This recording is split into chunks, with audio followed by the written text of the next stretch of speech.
I kind of get it out there on that. All right, we are good. Live from Bellingham, it's Thursday night. All right, welcome everybody to the August 14th Planning Board meeting. I can have a motion to open that will serve as attendance with your name. Make a motion to open the planning board meeting of August 14th. Second, Okay, and call for the vote. Marty, I. Bill O'Connell. Bill Devine, aye. Liz, I. Steve, I. Okay, so now we're open. First, public hearing is for Prospect Hill Village, which is a continuing public hearing. I'd like to have the applicant join us. Oh, why not? Why not?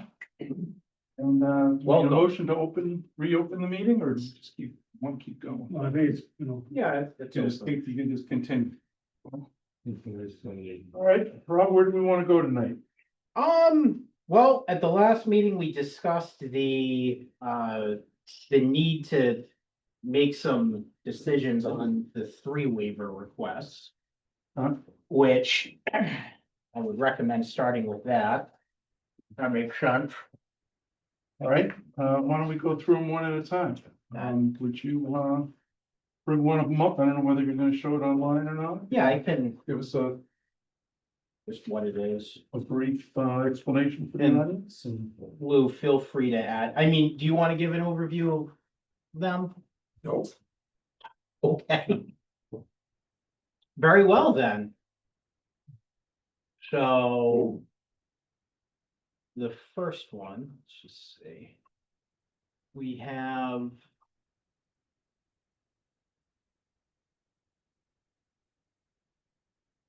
Lou, are you sure you don't want to?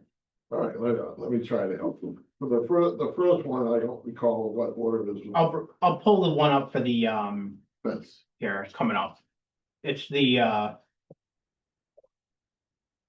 this is for the section 240-17B1F. That is the location of existing vegetation indicating areas of retained vegetation and identifying the location of significant trees, historic features, and unique natural land features. yes. Yep. Well, as you folks know, it's a 70-acre site. As we previously discussed, that while we're in the subdivision process, we didn't find it necessary to go through the entire site to locate trees and of that sort. There are no archaeological, what do you call it? Features on the site. It was an old gravel extraction operation that was on the site. Most of the vegetation that's on the site is like a second generation growth of pine trees and so on. And half of the area is a gravel area still exposed. So we don't think that it's necessary to go through the site and start locating or what's the word that's in the regulation? I think it's to locate, to show on the plans. I mean, we are with this development preserving over half of the site as this natural undisturbed state or in its present condition. So I mean, the only other thing that we could do if it was necessary is to state the center line of the roadways, and you'd be able to determine at that point. I don't know if you folks have ever been on the site at all, but I don't recall ever having a site visit planning board on site, so we just don't think it's helpful in the process. Do you have an aerial picture of this? I mean, where this was an old sand pit? I think we've. I can. Something like that? Yeah, I can pull something up.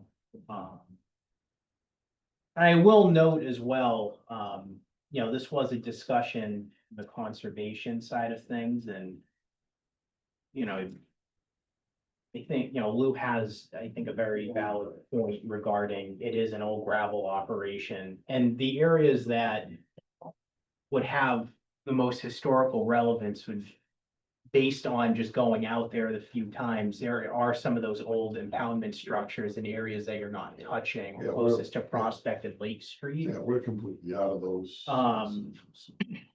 Now, the one thing that the Conservation Commission mentioned last night was they kind of narrowed the scope of areas that they would like to see tree counts and larger trees of larger diameters. And that's more in the areas of the 0 to 50-foot buffer zone. So I think, you know, from or for the review of the planning board, I think that there's validity behind what Lou is requesting for the waiver. Just my opinion, but obviously it's your choice. I'll pull up the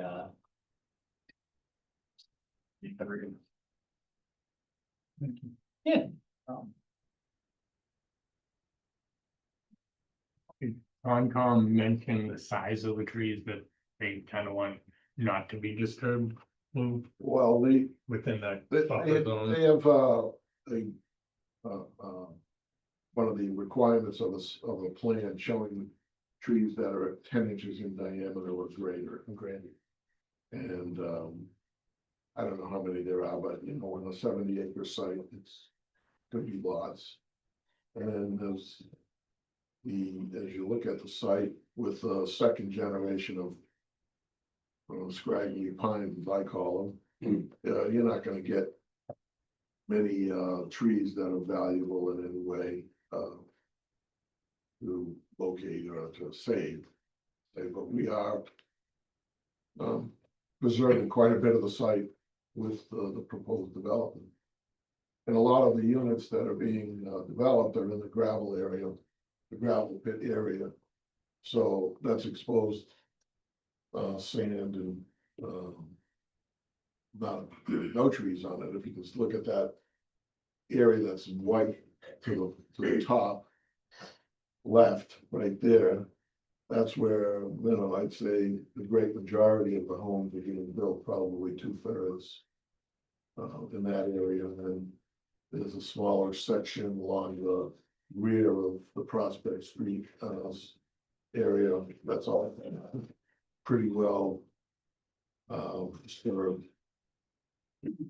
So just for your reference, if you look at the screen where my cursor is, you can see that that's the entrance off of Prospect Street, the boulevard entrance.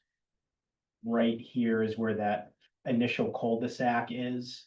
This is the crossing about, I would say, which goes into that loop up here, like Lou was saying, which is, you know, mostly old gravel operation.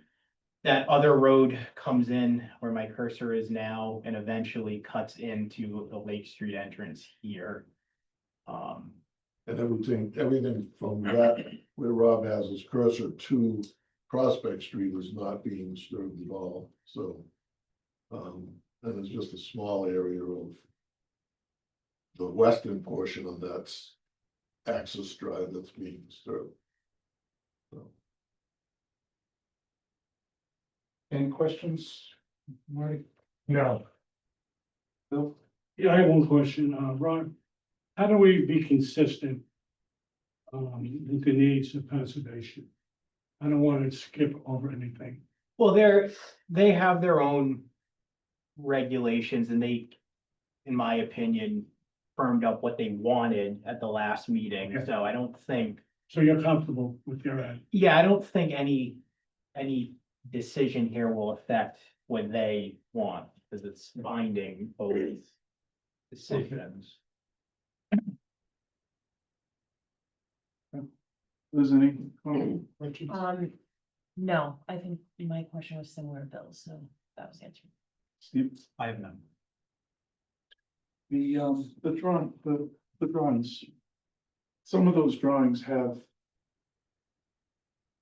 I've seen some drawings. Basically outline what is not going to be disturbed and what is going to be disturbed. Trying to remember these particular ones. Does it actually call out the non-disturbed area on the On the plans? plans? Yeah, so there's the erosion control plan that shows the limited disturbance. So, So it does call it out for more than this. Yep. Okay. All right, I guess I would ask, one question from the audience. I see one. Sure. John Holman, Silver Lake, Bellingham. The statute that was on the board talked not only about vegetation, but about historic areas. So question for the board. What is historic in the context of you have what we consider a historic trolleyway that went through there with hand-cut stone abutments and a hand-cut stone bridge that is presently displaced. There was a flood, heavy equipment has actually moved a portion of that, I believe in violation of the Concom restrictions. Would those be considered historic, even if they're not on a historic register? I would request that if nothing else, the town require that those be identified, labeled, and that the town and Concom make a determination of what the disposition of those elements should be. Are they gonna get bulldozed? Are they gonna get preserved? What's gonna happen to them? Are you aware of those, I don't know, items? I don't know what he's talking about. They're the ones Okay. bulldozed, Lou. so I believe, if I may, Go Mr. ahead. Chair, so I believe the abutments that you're referring to, there's a couple areas. So you can actually see from Lake Street in this area, which is what I was alluding to. You can see what are old, it almost seems like impoundment features of some Mhm. sorts, which are in an area that's not being disturbed in that area, according to the current plans. And I will say that there's never been a railway tracks on this property. We own the railway, and it's basically a right of way that was created in anticipation of some form of electric trail, or rail system that ran through Bellingham at one time. You have lots of them, that trail, that's part of it, only ran through this property, down Blackstone Street, Blackmore Street, and across the street. You follow it, that's part of your step trail, so. But there's never been any rail system on the ground there.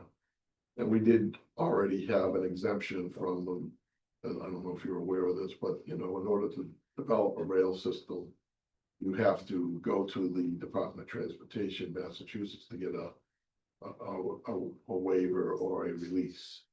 You can't build on a railway without their waiver. And that's what you're doing with the pumping station. Right, so, right. You've already got a waiver for that already? We've already done that with the, I don't know if you recall, but that right of way of the rail system ran through the lots that are on Prospect Street. And so we got that release because we're actually building houses on that railway, so. But there's nothing historic about it, other than it's been there 100 years. So, but we're not doing anything to disturb it other than putting the pipe in there. Okay, I'll, take one. Woman, Silver Lake, am I hearing that the assertion is that there never were trolleys on that path? Because we have at the Historical Commission, we have pictures of the whole trolley system. And they ran all the way out to 140, to Franklin, to Milford, down to Woonsocket. We have a whole bunch of pictures of the trolleys and the catenary lines. They absolutely existed, they absolutely ran. And that was part of the bridge abutments that was just mentioned, because those were trolley tracks that ran there 100 years ago.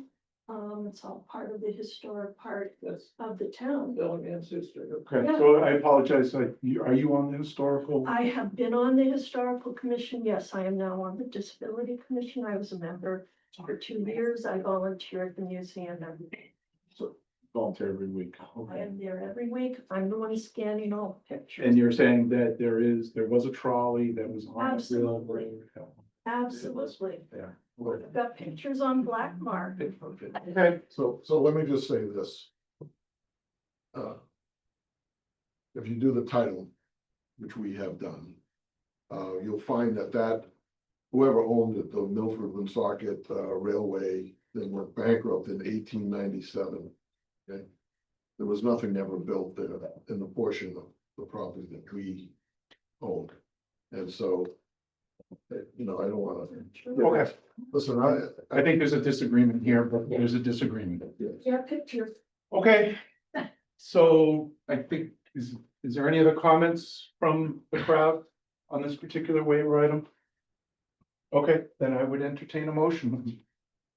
So you can either grant the waiver or not grant the waiver. Based on information received tonight, I'm under a motion not to grant the waiver based on recent information.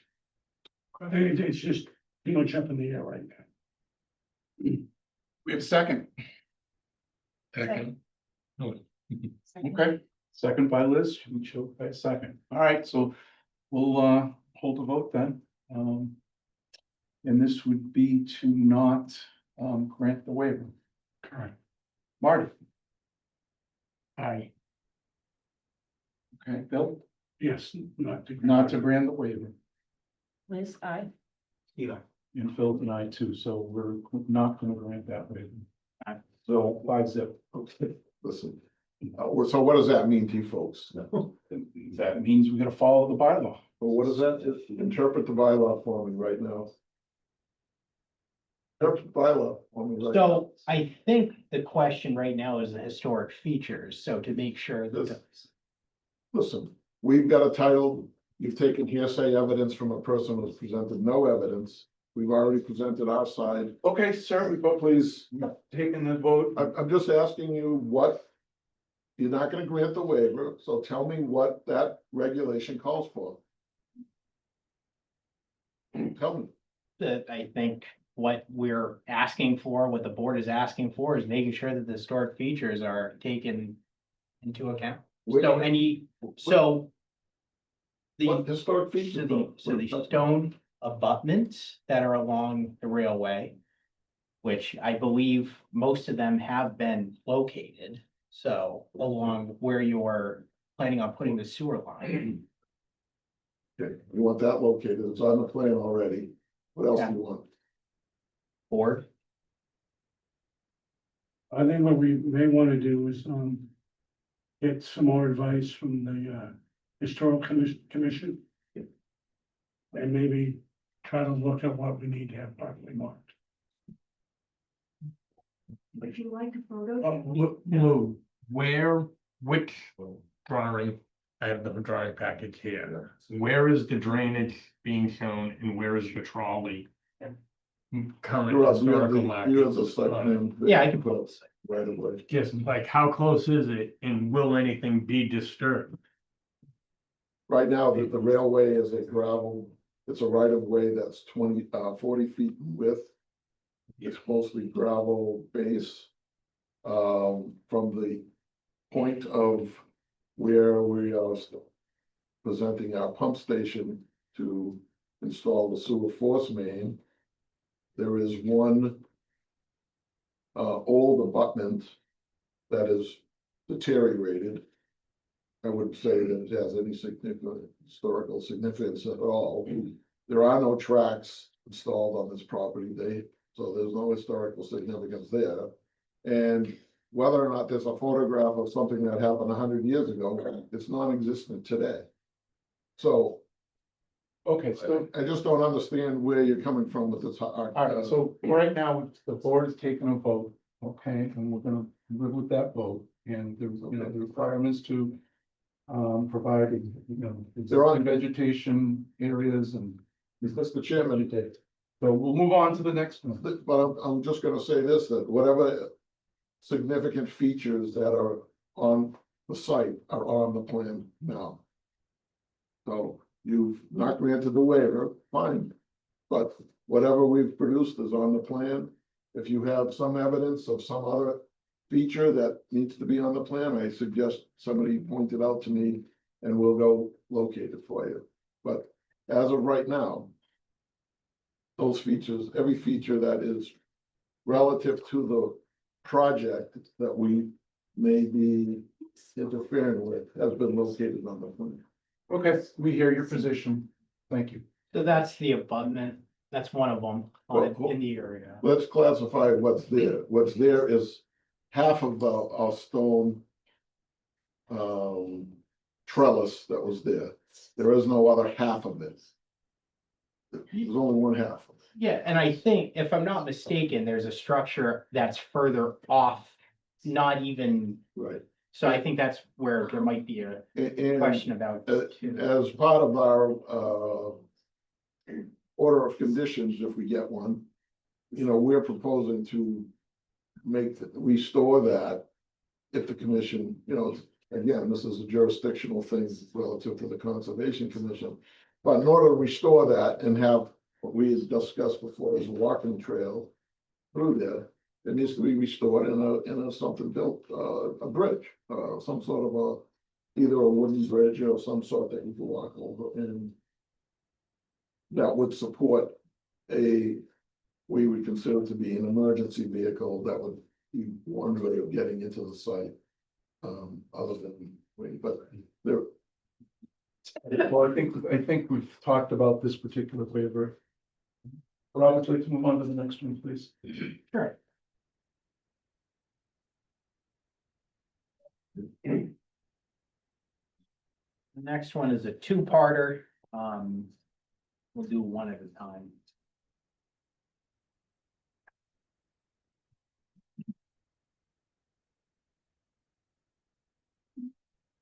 Sorry, bear with me. I have few windows open.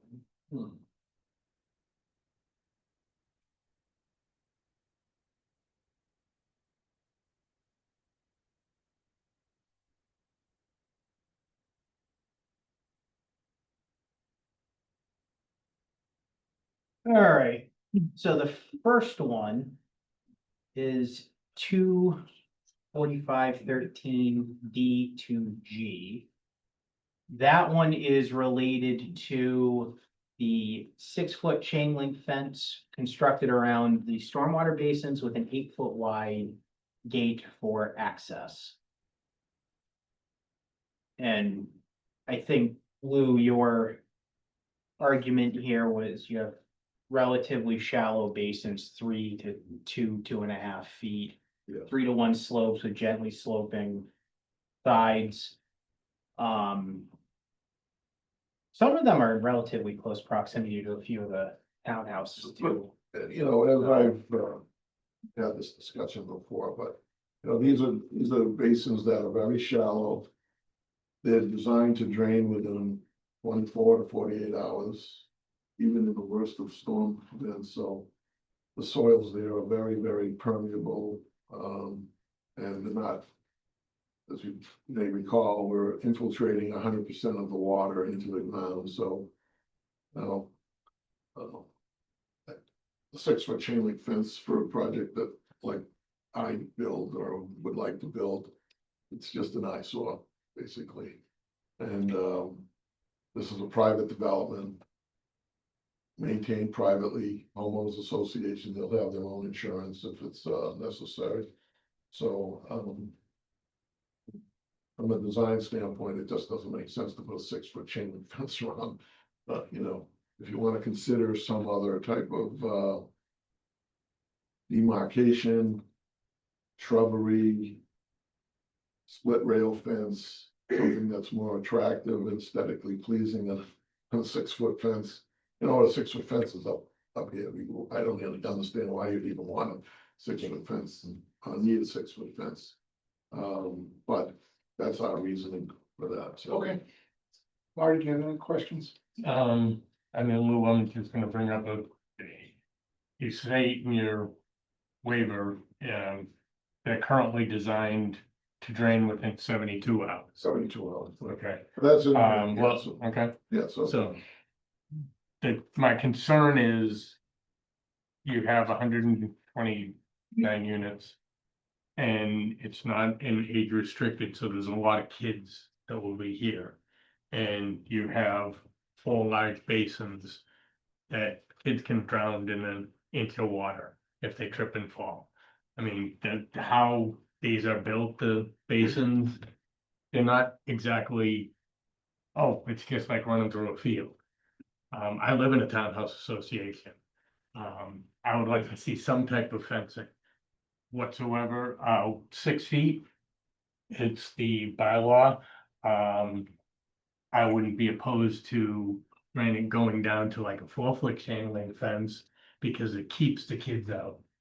And it does the association, as I said, I live in one, we have to maintain it, it has to be cleared twice a year, that's part of actually the Concom side of it, but, things like that. Taking everything away, I disagree with that, in as much as I do see a safety issue here at 129 units of full like basins. You're gonna have kids everywhere, and I think it's a, risk issue, and, if it would be considered down to maybe a 4 foot, I might be more inclined to grant a waiver down to a 4 foot. But it has to, I truly believe this is a safety issue and it's a concern that needs to be really looked at, so, what would your thoughts be on that? Well. First, let me just say, I've probably built and designed over 40 subdivisions. My career. All of them have detention basins, not one of them has a fence. Not one of them has had an incident where you've described this as being a safety hazard, so. That being said, you know, I'm more interested in the aesthetics. Certainly you always have a concern of safety, but that could happen. We have so much wetlands there, they could go into the wetlands, and if you say they can drown an inch of water, that's similar. So Okay. all I'm looking for is something other than a chain link fence. You can come up with some parameters around that. That is, so another thing, most of these basins are adjacent to wetlands, so people aren't walking through the wetlands to get in. So I don't think it needs to go around the entire basin. So you can come up with some parameters that, Okay, we're not trying to buck the I trend. think I hear your position. Yeah. So- Bill, do you have any comments? Yeah, I do. As you know, I spent my whole career in risk management. Leaving this opening creates an attractive nuisance for children. I agree with Mari that it could be a happy medium, but it has to be guarded and protected from children. Liz? I actually have a question for Rob. Do we have any examples of basins in town that use an alternative barrier that's listed in the bylaws, such as a hedge? I can't think of any, but the 6 foot height chain link fence is high. Most of the ones in town are 4 feet high, Okay. usually, because, And are they all usually chain link? yeah, usually the black vinyl coated chain link. Some similar. to- And then architectural shrubbery. Oh, yeah. I think, Well, we got a couple on our street. yeah, I think those are 4 feet high. Steve, Just a quick question, so these basins would, in theory, have water in there that's no more than 2.5 feet? Yeah, I believe the depth of, I think your deepest one is 3 feet. That's only in a 100-year storm event. So we're talking 90% of your storms are 1-inch storms, 90%, which is minuscule type of water into a basin of this size with this kind of a permeable soil condition. So these basins are basically dry 90% of the year. Only in your rare storm events where you have, these severe storms occasionally that pop up with heavy rainfall within a certain period of time. That's the only thing this is. It's really, I know you're concerned about safety and everything, but there's really never any water in it. You can actually play ball in these Well, basins. I mean, I'm not gonna pretend to know a lot about these basins, but I will say that if there's a chance that someone could potentially drown, injure themselves or whatever, that there should be something. Again, I'm not pretending to know everything, but all it takes is one incident, and I'm not saying it would occur, but there's always a first. So I hear your point, and, Well, like And I I'm said, I'm just looking for something other than a 6 link. so at this, chain link fence, so. so at this point, I'm gonna speak as a one member, and quite frankly, I'm not looking to grant a waiver on this. I think it's a safety issue, and that's what I feel. So I think, I'm not seeing any, I see Rob with his hand up. If any residents have. I was looking, sir. you I'll have be a question? brief. Risk mitigation, you can avoid risk by putting up a fence. You can mitigate, you can plant shrubbery if it's unsightly. The applicant has built dozens or hundreds of facilities. I've been a plan reviewer for 40 years for state agencies. I've reviewed thousands and thousands of plans. This is a standard. You put a fence around any kind of hazard, you put a fence on a head wall, you put a fence on a bridge. Okay. It reduces, it doesn't eliminate, it reduces risk. It's a sensible option. The mitigation could be plant some shrubbery around it. There any other comments from the crowd? All right, Sir, could also go to an architectural, more, appeasing fence. If it's good for a pool, it's good for a pond. So you can go, aluminum rod iron style fence, if that'd be more appeasing to a loop. okay, well, right now, I think we've got a waiver that they're asking for, so. I think at this point, we've heard the comments. I think what I would do is ask the board for, no, don't ask the board. for- Well, I was gonna say, it sounds like the board wants a fence. It's completely understandable, because that's pretty common. Yeah, Lou, it's not really spelled out in this waiver request, but is looking for potentially something other than a 6 foot height chain link fence.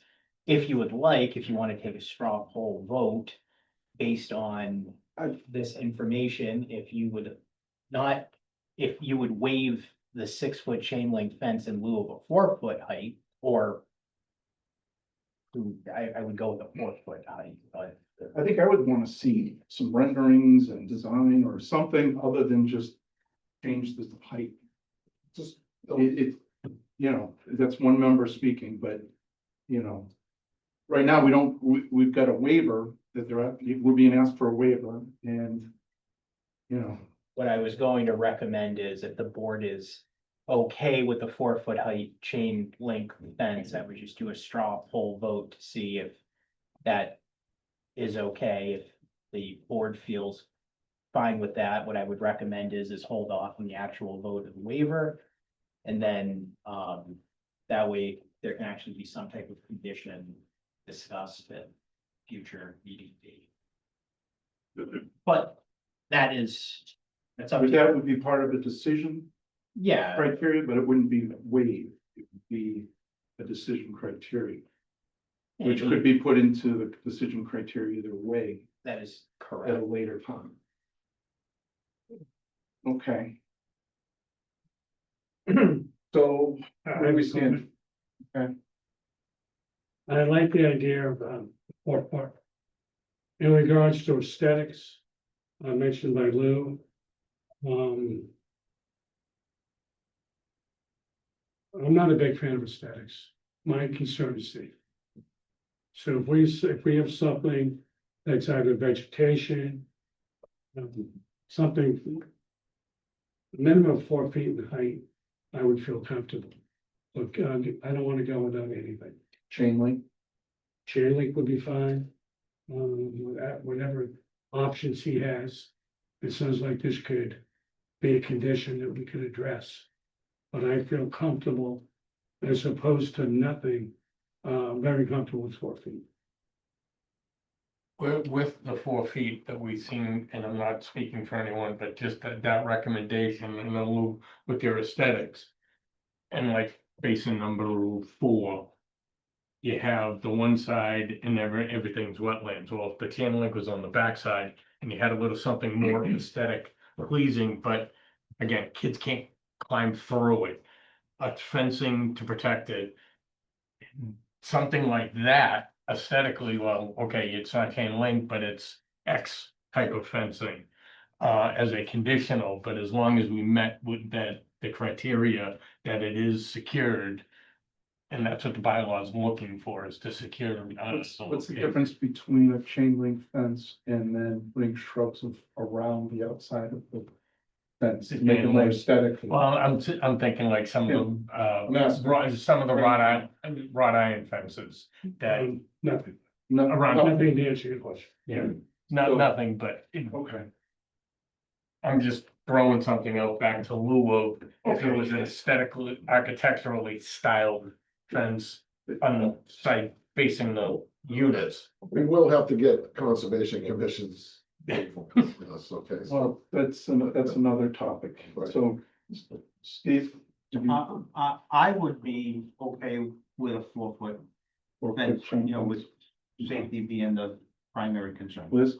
Yeah, given that Rob has said most basins in town have a 4 foot fence, I would be willing to concede on the height.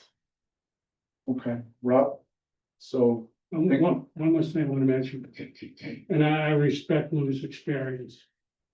But we've had a lot of 100-year storms. Yeah.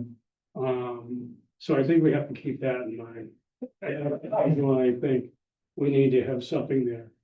And I feel comfortable with 4 feet. 4 foot chain link fence you're comfortable with? Yeah, even better with shrubs around it, right there. All right, so this one person, I think I could come down to 4 chain link fence around the mall. If that was what the rest of the board was thinking was a compromise. If we did have a motion to do that. Chain link fence around the entire, all of the basins. What would be, it wouldn't be a waiver, it would be a condition instead, right? Yeah, I think I would just note something in the decision to that effect. Okay, So I would hold off on, so the vote would be no on the waiver, but the chain link fence could be 4 foot instead of the 6 foot as a condition. yeah, I mean, I think that's what everybody is, I think I think that's it's what we are. agreeable, so we hold all off set, right? on, I would hold off on making any motion on that until we get the condition locked in. Okay, And I would move on to the next one, I think we've. so do we want to make a motion on the waiver to hold off now and then hold off and not vote on this waiver? I would not make a motion to hold off on vote, so Which is, okay. we'll let that one We'll stay. table it. Over. Table, Yep, okay, there you go. all right, All And right, then it can be addressed in the decision as a conditional of a decision. okay. okay. All right. Whew. So, next one, if you're okay with that. Sure. All right. 24513 D2I. That is minimum 10-foot wide access way shall be provided from edge of the road right of way to the detention basin access gate.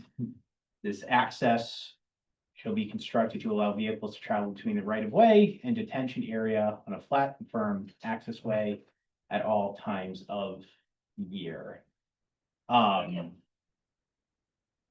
So I guess the question this is a question to you, Lou. I think the reason why you were requesting that was because there was no intent to have an access gate. But you do have 10-foot wide access to those basins. we are required to have access to the basin under the stormwater management regulations. So did I write that? Lynn? Yeah, I think it was because it was tied into the. Wow. Well, but I think, and I don't even know where they're located, but, we don't want to have a paved, sort of drive between units or buildings that would be, as you would say, attractive for people to walk down and jump in the basin, drop. Well, it's firm and flat, doesn't have to be asphalt. It's just been making sure that you've graded it to the. Exactly, so I don't understand, what, did I, I think it was because you were looking for the waiver to the gate, but what I would recommend is, I think this is null and void. Like, I don't, I think you'd like to withdraw that one. Yeah, you can table that one if you. Fair. I don't even remember it. okay, It's been so long. so that's that one. Next one, I presume.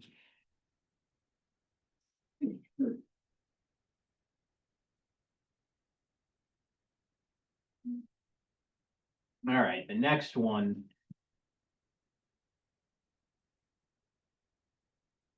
Is the 100-foot buffer requirement.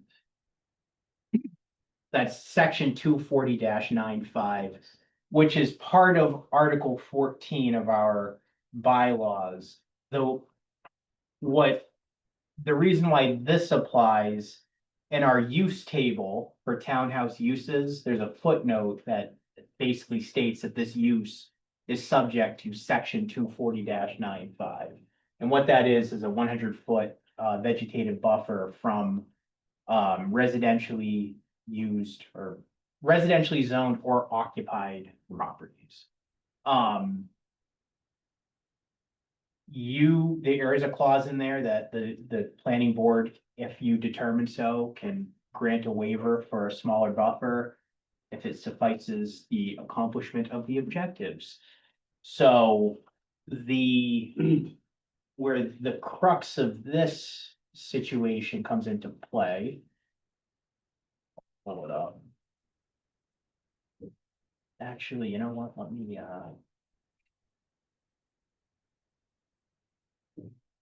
this is actually on the third page of Lou's project. I mean, Lou's waiver request.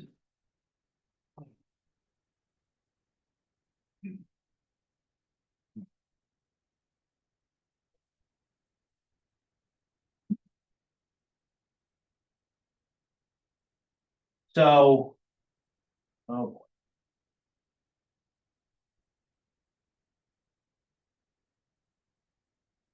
If anyone in the audience has vertigo, I do apologize. All right, so this is the access on Prospect Street, this boulevard.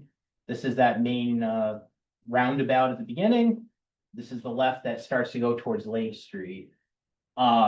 Units 1 through 12 here are located within close proximity to the recently constructed houses in Bellingham and Franklin. Now, Lou has proposed a vegetated berm along that property line. I believe it's green giant arborvitaes. You know the height of the berm, Lou, off the top of your head? Well, it's gotta be at least 14 feet high at this, and some, maybe even higher in some points. 14 feet high, the The berm. berm, It's about 10 feet. Oh, there we go. Okay, But so where did we get all these experts? anyway, so it's We live here. of substantial height with the arborvitaes. So I guess that is the argument for the waiver if that is deemed sufficient. so it's 14-foot berm with arborvitae's then on top of it, so you're looking at Could be looking at them. 25 feet. Could be Give or a lot. take. I just, They're gonna be the most valuable shrubbery on the property compared to what's there today. is there a detail of the berm in the plans? There is, I think, a, detail on this, something on the project plan, so I don't know if you have that, but I have them, I don't know where that is on the sheet. You know, plans, I can look through the details. probably on sheet, I was gonna say, if you can pull out the sheet number, I'll be very impressed. probably like 13 or 14. but 13 or 14, I think is your layout. means. Oh. Even your, it would be in your detail sheet, Yeah, yeah, correct? probably the next section. 22 or 23. Grading and I'll look, but drainage. So, if you want to continue. yeah, question, so the distance from the road to 200? 200 by 200 of those lots? Yeah, from the Prospect Street right of way to the back. To the back of that lot is 200. And then there's, That's when the berm starts, more or less. yeah, before we sold the lots, we, we anticipated that we would be doing this project. And we linked the grade, the grade was variable mounds on either side, so we connected the two together. So what's there now is what you anticipate plus some. Yeah, well, it can be supplemented if the board wants to supplement, but we've got a pretty sizable berm that you could probably put, 2 or 3 varieties on top of it. And, okay. When those Okay, Mike, varieties are grown, they're gonna be, it could be 20, 25 feet high. I'll comment on my cut first, and I think I think there needs to be the buffer there, so I'll probably be against the waiver, but Steve. Without the 100-foot buffer, what distance are we talking about from, someone's deck or building to? Well, the The other- buildings, so right now, property line. we're 60 feet to the property line of the Prospect Street lot, so we're 60. So the buildings are 40 feet, that's 100. Then there's probably about 20 or 25 feet to the roadway pavement. So if the board decides that they don't want to grant the waiver, then we'll just put the units within the development. It's not gonna hurt us. I mean, it's not gonna change anything. We've purposely, when we cut the density down to 129, we decided to say, well, let's put a little, get these buildings further apart, give it a little bit more space between buildings. So we just go back to the same layout that we had before, just take those 6 buildings, or how many buildings are there? 4. Take those 4 buildings when we get rid of the rec center or the community building there, and we put them inside the circle of units in the back. It's not really something new. I mean, it's not gonna change anything for us.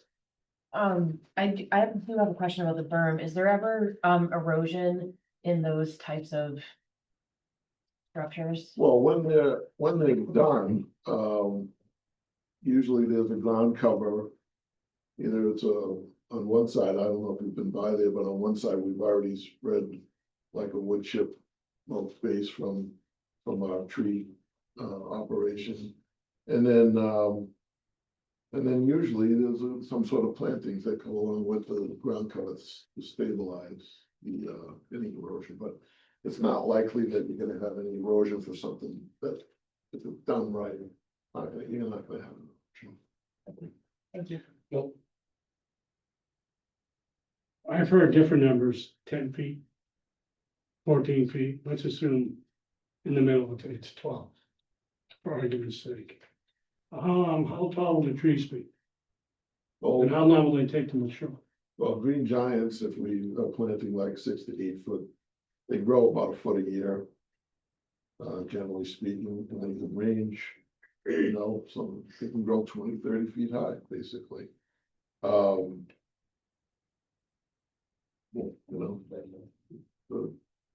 There's different, on the inside of the berm now, we may want to make it a little bit more attractive for the units that are backing up to that. And those are the houses that are currently there. No, on the inside, Okay. within the project. I think I haven't heard any complaints from the people who bought the houses. That was my next Okay, question. I haven't heard any complaints. I mean, Okay. in Franklin, but I mean, there is, one of the people that, we worked pretty hard with, we're there with, when we built the berm. We haven't heard any complaints. Okay. But again, this board would not have heard complaints as well. Because it's Franklin resident. Yeah, well, I don't know, these people have been They've been here. here. They've been here, They've been here complaining, on record, Oh, on tape. please. Okay. it's up to the board. I mean. I understand. Okay, I don't wanna really belabor these points. We design a project, we try to make it as best we can. Yeah. With the understanding that the board has discretion in certain areas, and this is one of them. We designed the project like this, been this way since the beginning. We understand that you've granted the waiver in the past and that we felt that what we were doing there would be sufficient to overcome the 100 feet. And listen, I'm not gonna begrudge the board if they say no. I'm just gonna move the units to another place on the site. It's not gonna affect anything. Lou, you just mentioned that this waive has been granted on other properties in town. Do you know any of the projects? I And- don't know specifically. Okay, that's, I'm not trying to put you on No. the spot. No, I mean, I don't make these things up. No, But that's why I was asking in case you knew one off the top of your head. Okay, so is there any comments from the audience? Actually, sorry, I'll recognize the Hi, woman. Colleen Yellow from Lakeview Ave. I just need a clarification. Is it been approved that we can, this, can use the Prospect Street as a driveway? A road in and out? Has that been approved from Franklin? We have not heard that that's been approved by Franklin. Is that a fair statement? Well, Okay, it's still, that's not pervert from this board. That would be a Franklin thing, but that's not the topic that we're actually on right Just, now. That's but okay. it would make sense to know.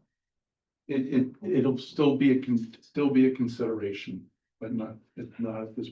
All right, thank you. Sir, you had your hand up earlier. I could see it. So, Michael LeBlanc, 373 Prospect Street. I am the house on the far right of that space. First of all, I do want to thank Lou for putting up the berm in the first place. Did talk with me before the trees came down and blah, blah, blah, and I said, put up the berm, and that was great. I love that. I love the fact that the landscape plan has trees on top of it. I would look for it to be a little bit more denser in the tree coverage than currently is there. As it relates to the 100 feet, certainly I would prefer those 12 buildings. As Lou just said, being put more into the center. The density came down, so there are less units in that center. So personally, I would prefer that space be left blank within the road, and then obviously the townhouses on the other side of the road. I'd be perfectly fine with that. It kind of maintains the 100-foot buffer, and provides a little, I don't have people, their backyards looking into my backyard. I would prefer that. And the fact that, because there are now less townhome in that center, more is condensed in that center anyways. So to Lou's point, I'd like to see those, if he's willing to do it, take those 4 and put them back into the center and leave that space kind of wide open and keep the berm and put just a little bit more dense trees across the boundary. That would be, that's taking that request as it relates to the 100. Thank you for your input. Yeah. Can I ask why we're going through all these details when there's no complete plans, like for the sewer? Maybe this is just me, but why are you dealing with all of these tiny details when there are no complete plans? We're not convinced that the sewer is buildable at all. Well, that's a topic, an additional topic. Okay, That's an additional topic. thank you. That's an additional topic. Any other questions from the audience or comments, sir? Charles McCarthy, Lakeview Avenue. So in other words, if this road doesn't go in, what happens? This whole thing gets redesigned? So the road is a topic that is still a topic, okay? But right now, we're trying to talk about the buffer, the 100-foot buffer, as we've been doing all along. There's a bunch of different topics that are still out there. Okay, so right now, we're looking to talk about and trying to finalize and get closer on the waiver request that the applicant put forward. So if the road has to be relocated, it's not even gonna be around those other houses. So therefore, the 100-foot buffer would no longer exist in that location. there's a lot of things we're putting together there, but I will just thank you for your input. Okay. So with that, sir, Robert DeVoe, 7 Lynn Court. If that waiver is to be denied and that's moved, given that the Conservation Commission is no longer continuing and they're making their decision based on these current plans, what would then happen there? You want me to answer that? The Conservation Commission, yeah, is acting upon the plans in front of them, so if there are revisions, and I believe it would require a revision and they're refiling with the Conservation Commission, but that's up to them. So Only if it's in their jurisdiction. that is a fair point, so. Let's not try to give the conservation commission too much credit, but. You know, we'd be moving these buildings to places that don't affect the jurisdiction of the conservation commission, nor would affect the road system. The road system may stay the same.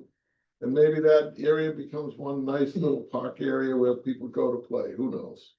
So there's always a good side and a bad side to a waiver that's not granted.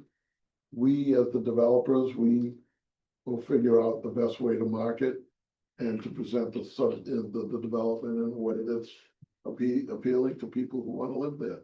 And moving 4 buildings in a site that's 70 acres is not a difficult job. okay. So at this point, I think we've talked about it, and I would be looking to hear a motion.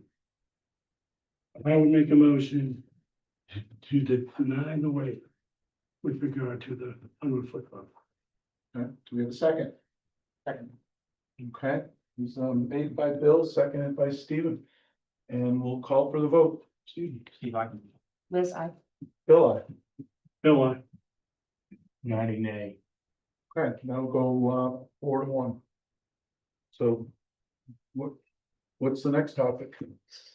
Well, you've made your waiver determination, so I guess the big thing now is the relocation of these 12 units. So I guess. We'll obviously have to do a plan revision. Okay. Correct. We'll just resubmit a plan showing where the 4 buildings are gonna go. And it's really kind of nothing within the network of the road system is gonna change. The roads will stay exactly the same. Nothing will change. Zero. You mentioned, Lou, that these got moved over there kind of late in the current development, and you said you kind of moved them over there. No. Remember Well, where you had them placed prior? these 4 buildings have always been there from day one. Okay, Okay, there's never been a change. We always thought that this was a good spot to enter into the development and so on, but as I said, before you got on the board, the original density of this project was 159 units. okay, And so we. so there were some other, There's plenty of believers. okay, that I'm restricting on the Concom Right. stuff. I mean, I've got the whole plan right here. Yeah, we will not- I can see some dry Yeah, area. we will not be. We will not be in the jurisdiction of the Conservation Commission on any of these. If you look at the inside of the road system in the back where we have Yeah. the circular roadway. It's completely outside their jurisdiction and there's plenty of room there to do it. Okay, so what type of time frame would you like to redo your drawing and come back? No, if I have the next meeting, it's not really a big deal.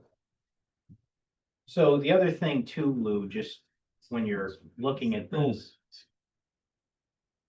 Be cognizant too of the subcatchments with your stormwater, because you're gonna be adding impervious areas in some areas and removing them here, I imagine, so. Right, well, it all depends on where we put them. I mean, you know, like I said, we can move the rec center, the community building out, we can put the 2 buildings there, I mean, there's so much space here that's not gonna change. The sub, I understand what you're saying in terms of the subcap. Yeah, I think, that's gonna be critical to look at. So 28th, we've got a big agenda, and is this gonna probably have to go to peer review to see if there's any questions on where these buildings go? I don't think that that would be required for Excuse me. building relocation. It would it may, depending on, you know, if there's some changes to the stormwater. But I mean, yeah, so it's hard to tell whether or not. yeah, I think that's why I'm mentioning be cognizant of that. What's our deadline for this decision deadline? We gotta get an extension to that, because our decision deadline is August 31st. Wow, Hmm. coming up fast. It is coming up fast, so. So if we have another meeting on the 28th, you still have time to get an extension if you want. The 28th that's the New England Country Club hearing at the middle school. Oh, my God. So I would not, I'd probably understand. Man, that would make my day. I'd be up there, get to the auditorium. I'm sure it would. Fabulous. So What's our September meeting? September is pretty light right now for the September 11th, 9/11. So how do you feel about the rest of the project? Let's just, I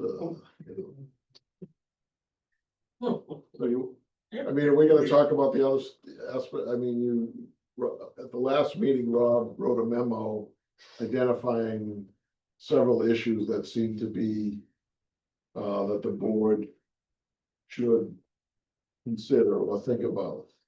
One of, and maybe I'll jump the gun and I'll just ask you about, talking about the sewer and the pump station not being up to snuff with the town currently. And somebody, I think Steve asked me whether or not, why wouldn't I build a new pump station for the town? And I said, obviously, not Well, I gonna do didn't that. quite say that, but.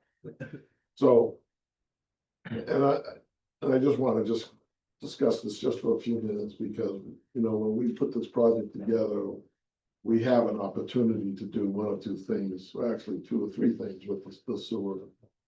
So we could do the complete improvements to the infrastructure for the town via the force main and install gravity sewer down to the pump station, which we know has sufficient capacity, and we know Woonsocket has sufficient capacity to take it.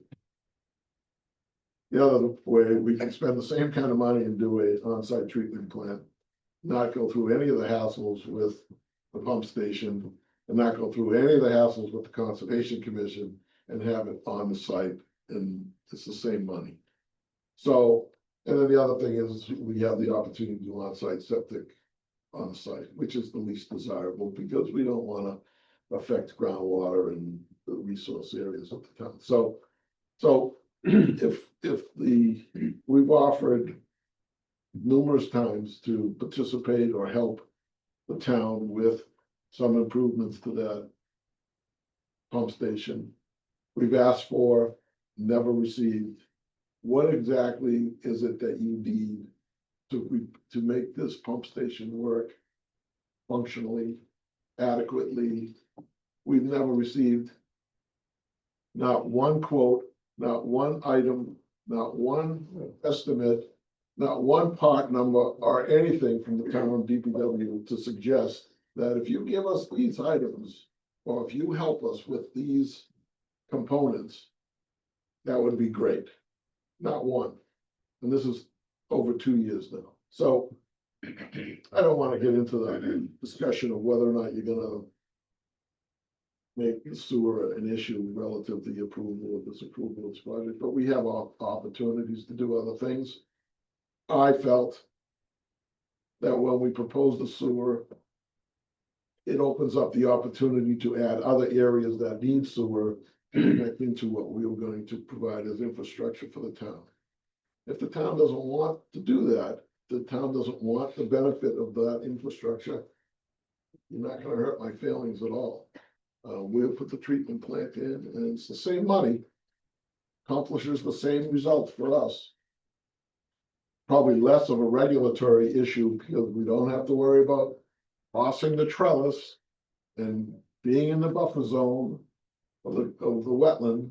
So you'll make our life a lot easier if you say no to the sewer, okay? But it's not in your, it's not one of the reasons in your special permit criteria relative to the sewer. So I just want to just throw that out on the table, so we have options. Am I, maybe I'm incorrect thinking that, wasn't there a conversation that took place as to what DPW felt needed to take place with the existing pump station versus what you weren't willing to do? I thought there was a conversation there and you said, I'm not doing what they want us to do. So since that pump station went in and accepted by the town has adopted new criteria for any other future pump stations that the town would be obligated to take over. Completely new design. And Rob could probably speak to it better than me, but it's actually rebuilding the pump station to today's specifications. And we, obviously, and you know, depending on what is involved with that, it's quite an expensive proposition to do that, especially if you're going through a bid process and other things that require prevailing wages and other things that, you know, the price just skyrockets. So, so we're not engaged in that kind of a dialogue with, rebuilding or providing a brand new pump station for the town. We're not interested in that at all. So I'm not gonna lead you to believe that we're helping, we're willing to help. And we're willing to participate in some fashion, but only where we think it's fair and reasonable for what we can contribute versus what the town would have to pay out of pocket to do themselves. So, you know, we did, as an example, a water main project for a town water company as a private contractor, whereas if they had to go to bed, it would have been 2 or 3 times the cost. We did it, they reimbursed us in a different way, either by reducing connection fees or other things. So there's ways to do things if you're creative, if you're willing to. So are you willing to talk and have a meeting with Jesse and maybe Rob to try to come to a meeting of the minds on that? I'm asking. Yes, I'm asking you, because that's what I'm hearing. You're not interested in certain things, you are interested in certain things. But I'm having trouble distinguishing what you're saying and what you're not saying. So if I had to show you how many emails I've written or originated over the last 2 years to Jesse or the DPW or Mr. DiMartino before him, you'd be amazed. I don't know if you'd be shocked, but you'd be amazed at how much lack of response we received in this process. So I don't want you to put it on me. I'm perfectly willing to sit down with anybody and talk about things that we can do to help the infrastructure of the town that's in connection with this project. But I'm not gonna it's not a free ride. I'm not. Well, I've got to see what you're willing to do as a proposal. But If you've had lots of conversations with Jesse, do you think you're in a position to make a proposal now? No, because we I'm haven't, asking. we haven't received anything that tells us. What we got was 4 years of invoicing of repairs that they had to do to the pump station. Came to $126,000 over 4 years. Operational malfunction of the pump station. And nobody's told us. It's like, it's sitting down with somebody would say, okay, we had a diagnostic evaluation of the pump station. This pump is not functioning, this pump is not functioning. These are the specs. How much? You know, nobody's done that for us. So when you say sit down, yeah, I'll sit down with anybody, but tell us what's wrong with the pump station. What's wrong with it? Have they given you a breakdown of the cost to get to the actual, as you called it, and I'm using your criteria, new specifications? Have they given you a cost for that? No, they've given us nothing, and Rob will attest to this, but you know. Yeah, So- so the discussions have been. Or I should say that the issue at hand that the DPW has is the Dupree Pump Station.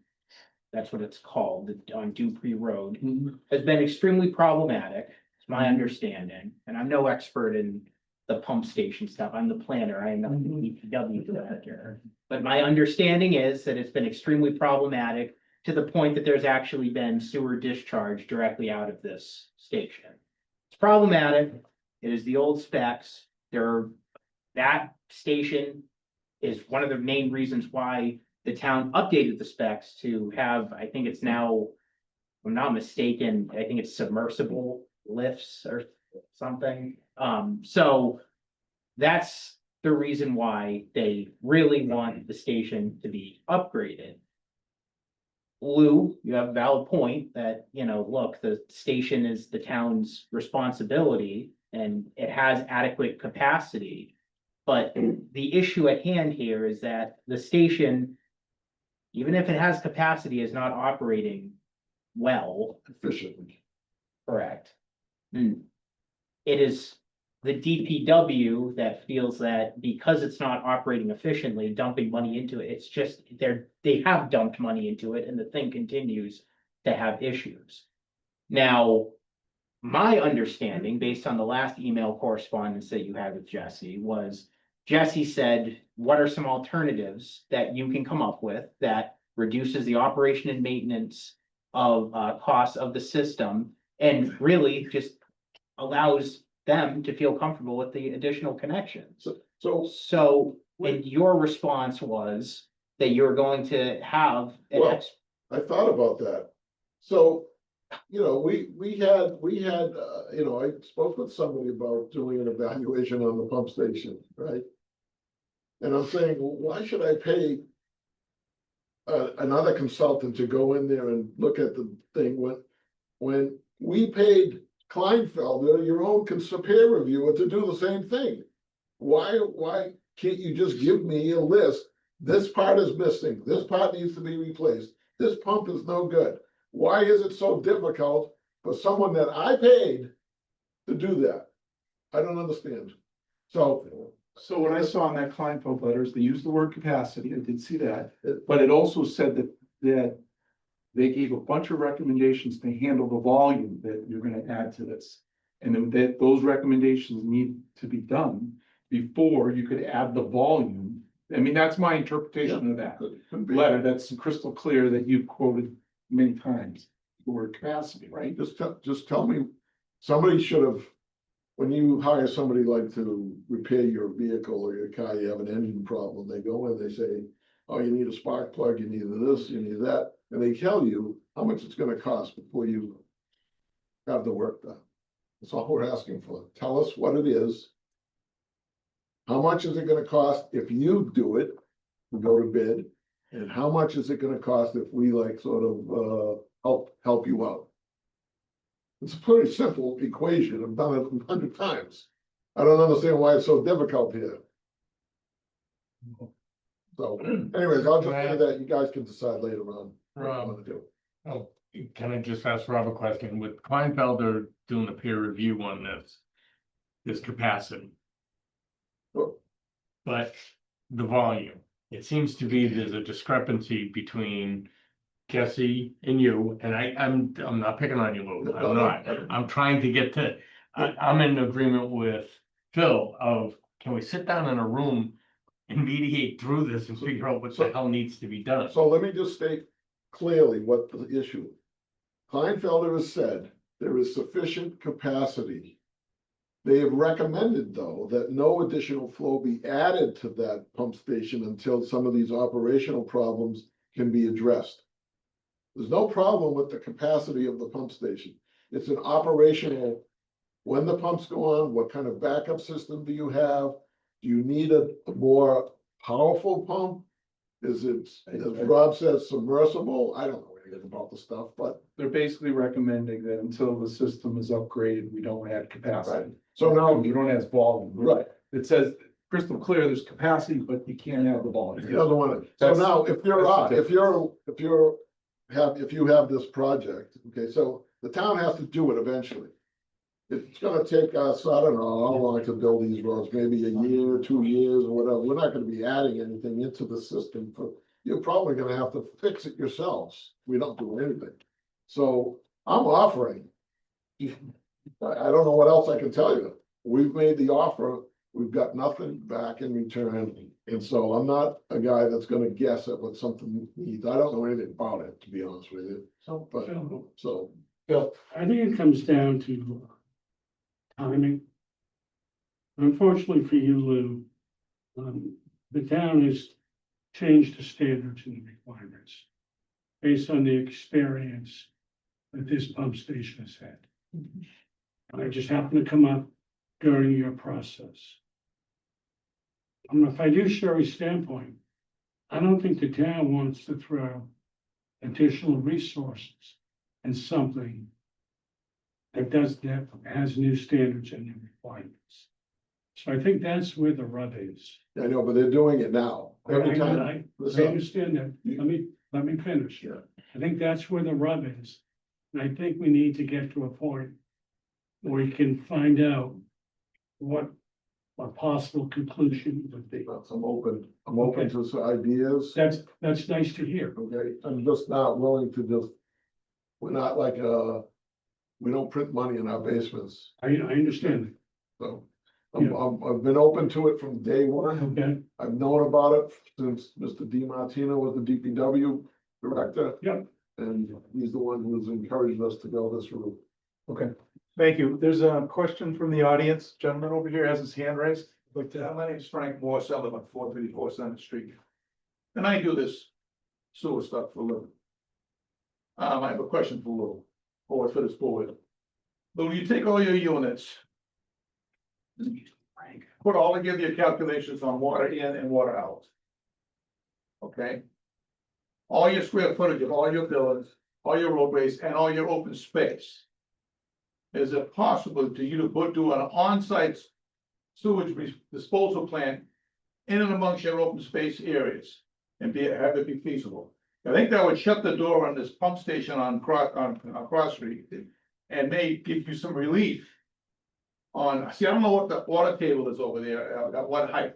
So let me just add. You need numbers in order to make it work. So a treat, just to briefly go over this, you know, we produce, I think it's 32,000 gallons a day for our sewer treatment, that's what you need.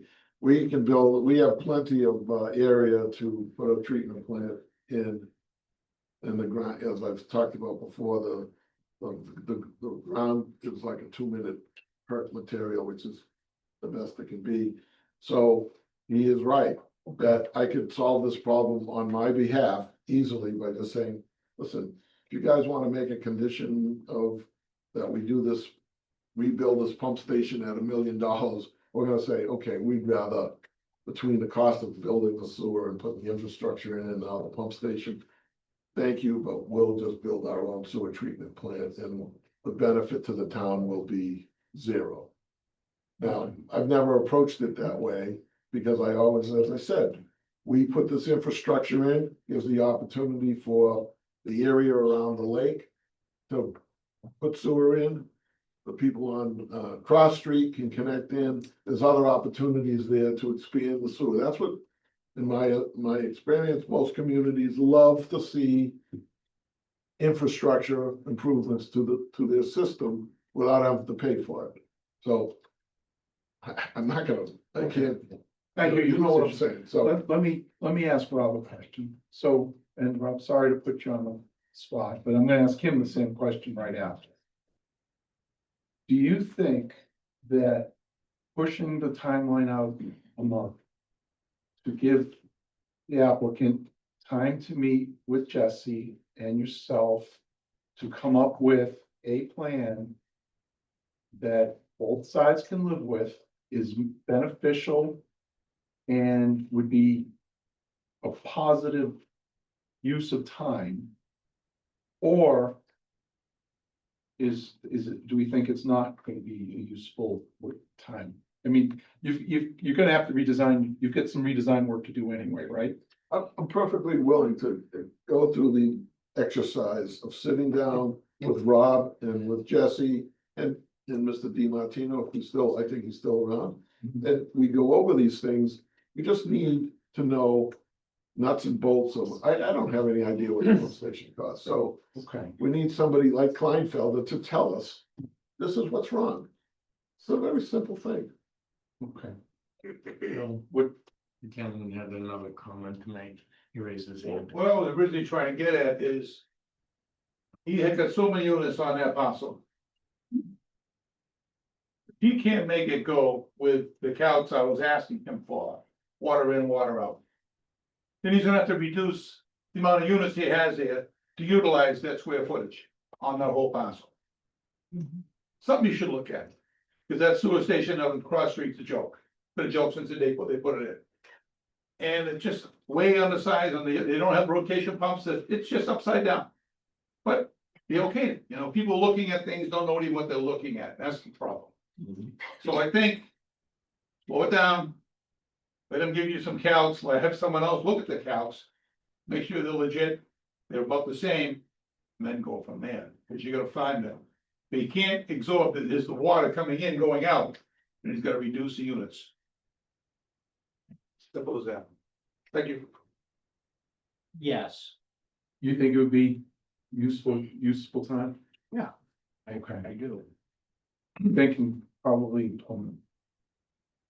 So if we were to go down this path. And it sounds like you've already thought that this might be productive. You can't have another meeting on this topic in the month of August.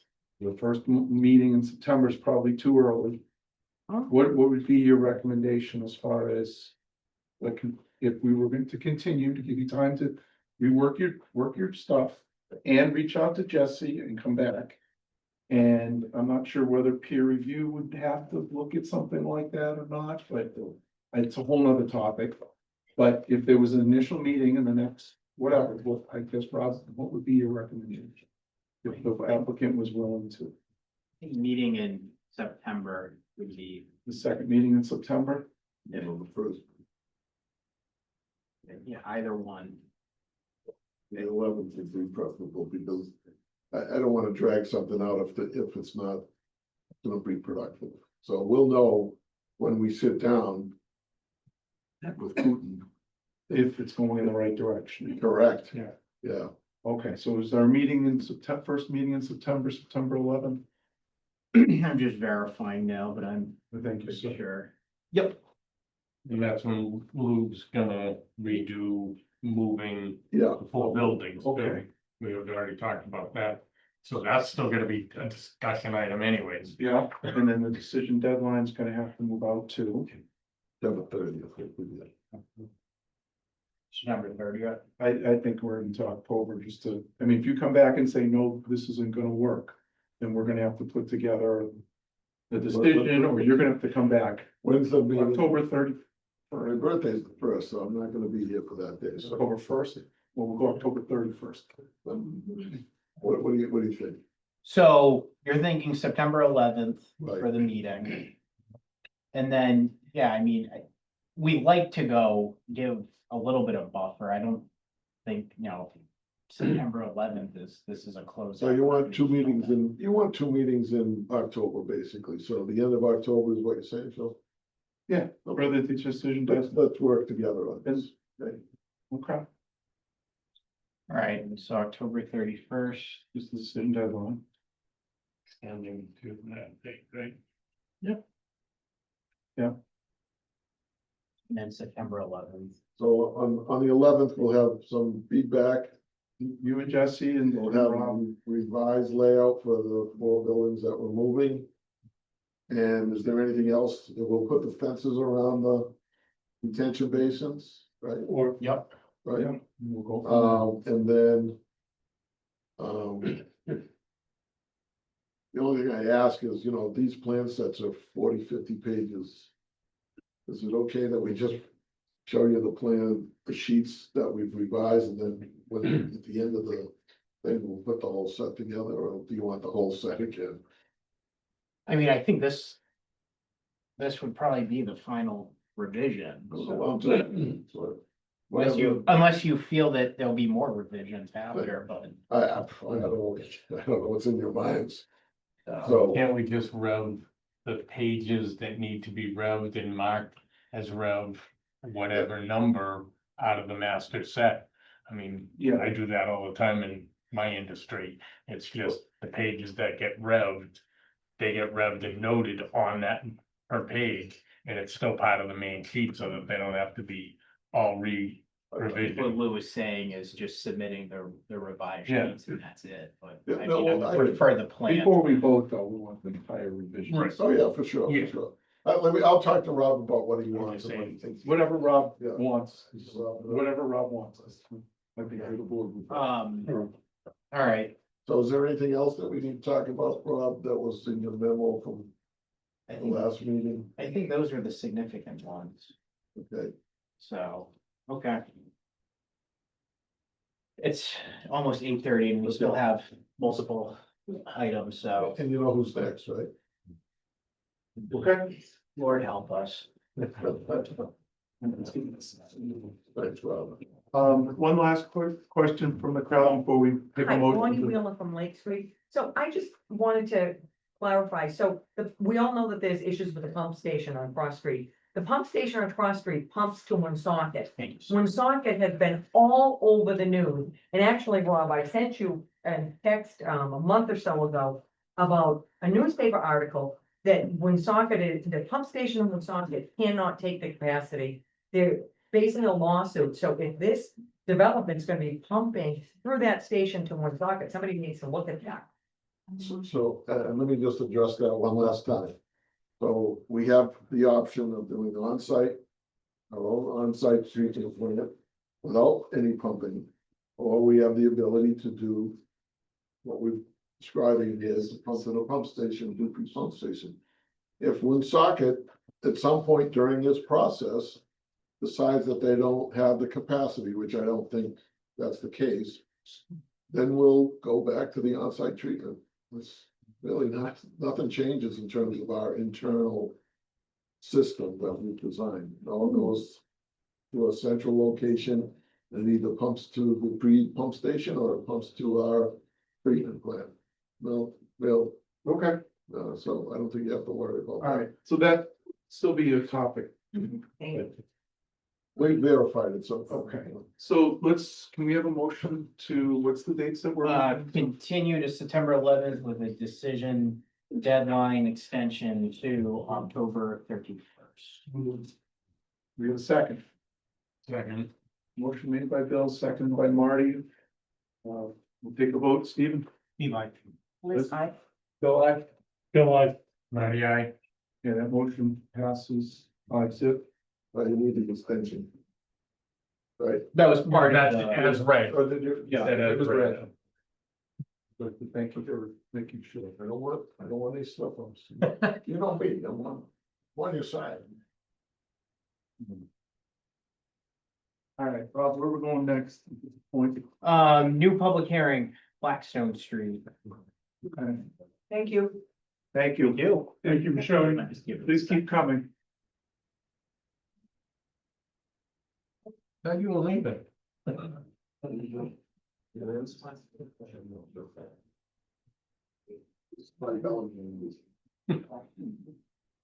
Okay. Rob, do you have a, we need the public hearings in the middle, right? Yeah. You mind? See if I have that ready. You can take a second. Oh, and you know what? We're gonna take a 5-minute break now. Yeah, for bathroom. Thank you. Yeah. Thank you. We're already gone a little bit. You don't mind, do you? Thank you. Listen, if you have a pillow, I'll take that too.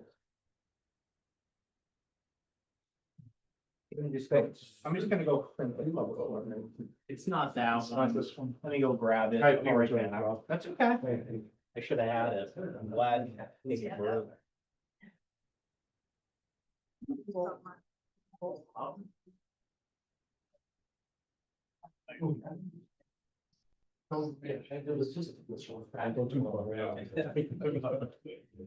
It's serious. It's not bad, but the heat.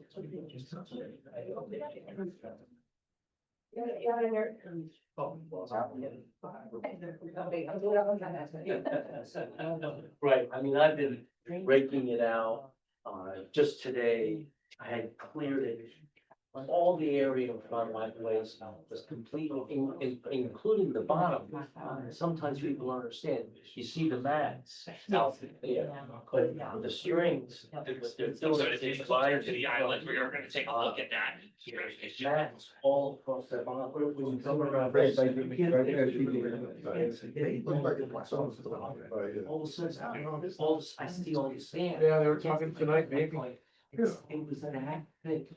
The entire bottom of my area was all black, you couldn't even see, so I. Let me ask you, Phil, And that's what. is there a six-foot fence in front of the, mill down there on Wall Street in Blackstone? I mean, people are starting at least In to. front of that? The middle Fear, fear Huh? that. The middle school? Yeah, What's the fence there? is it 6 feet high? Yeah, they're going to test. Oh, it's a year. There's 6 feet. I haven't walked over there. Feet is up here. Yeah, that wasn't under our jurisdiction. Oh, my God. That came out of the state. The Oh. state came in and put that in. Oh. Matter of fact, that was a big. How attractive is that? They did come in and put that in and they had some. I'm not even sure if it will. How attractive is Because it? the rating base, whether it's actually they're sure. Actually, we're live now. It is actually. Yeah. I know, I didn't realize that. And I don't care if it's live, I just. Yeah, and that's why I mentioned it. And shallow. We actually got ours reduced, we had extra units. We had a pad. There's no rain coming in. That was a precursor. One of the twins is not moving at all, so this is like pure breeding ground. And there's sometimes party grounds. If they, we're gonna find out, there's not somebody. Whether they. Yeah, right.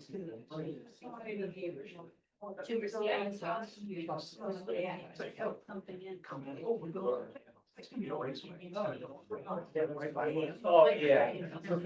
Right. And if the weather changes, then it may not. But it will usually. Definitely. Yeah, a lot of people are home better than. But it starts to come out, what happens is, it starts to dissolve. And then it dissolves about billing is night trains. Yeah, If you get 3 feet, and it gets worse and worse. Actually, I have. All the other plants, it will strangle the mud out.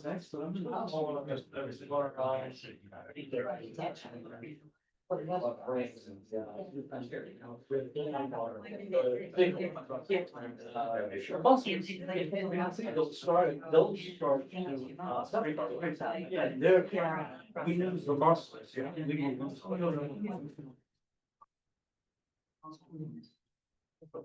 Okay. Yeah, that was. Yeah, this is still. That was. Well, no, you took out the. Just do a periodic. I didn't really, so, yeah, I.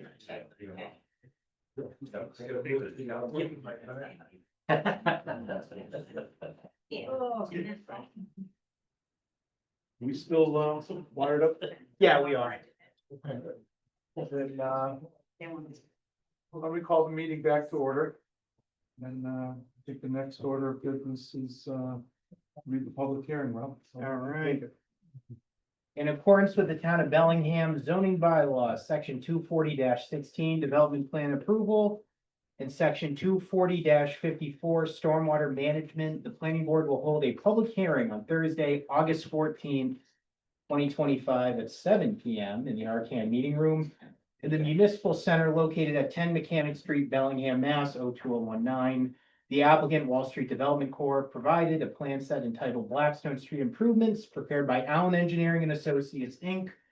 Revised date June 20th, 2025, proposing improvements for the abandoned portion of Blackstone Street zoned agricultural.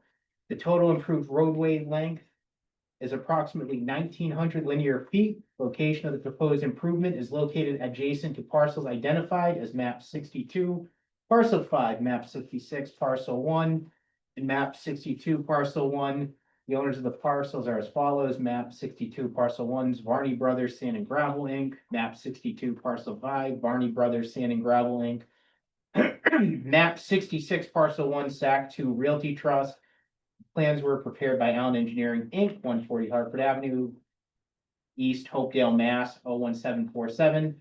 The applications and plans may be viewed at the Planning and Zoning Office or Town Clerk's Office in the Municipal Center, 10 Mechanic Street in Bellingham, Mass. during regular Municipal Center business hours. For questions, please contact the town planner at 508-657-2893. I'll take a motion to open the public hearing. So, Second. Okay, so, motion made by Bill, second by Marty. What was yours? Yeah, okay, thank you. Or. Oh, you, No. call for vote, excuse me, just gonna let you go. Steve, Steve, I, This side. Bill, I, oh, Marty, I. thank you. Great, thank No, you. please do. And Lou Petrosi for Wall Street Development Corp. You know, we are in the process of exploring the development options for the parcels of land that Rob has outlined as part of this application. First phase of this project is to develop and improve the existing unconstructed way that's formerly Blackstone Street, or is currently called Blackstone Street, that runs essentially from Maddie's Way, which is a dead-end cul-de-sac that I think there's like 10 or 12 homes on it. From Maddie's Way down to the Bellingham Blackstone town line. I don't know if you folks have been out there, but the roadway is basically a gravel road. Again, this property was a gravel extraction operation at some point. The roadway is backed up until 2001. This was a public way in the town of Bellingham. 2001, I believe, there was an article when the town found out that they were liable for this unconstructed way. They voted to abandon the way as a public way. What that does is just means it just reverts back to a private way where the parties that are abutting the way have all the rights in it. So in our particular case, we have the rights all the way straight through to the the Blackstone Bellingham town line. So our proposal at this point is to construct the roadway in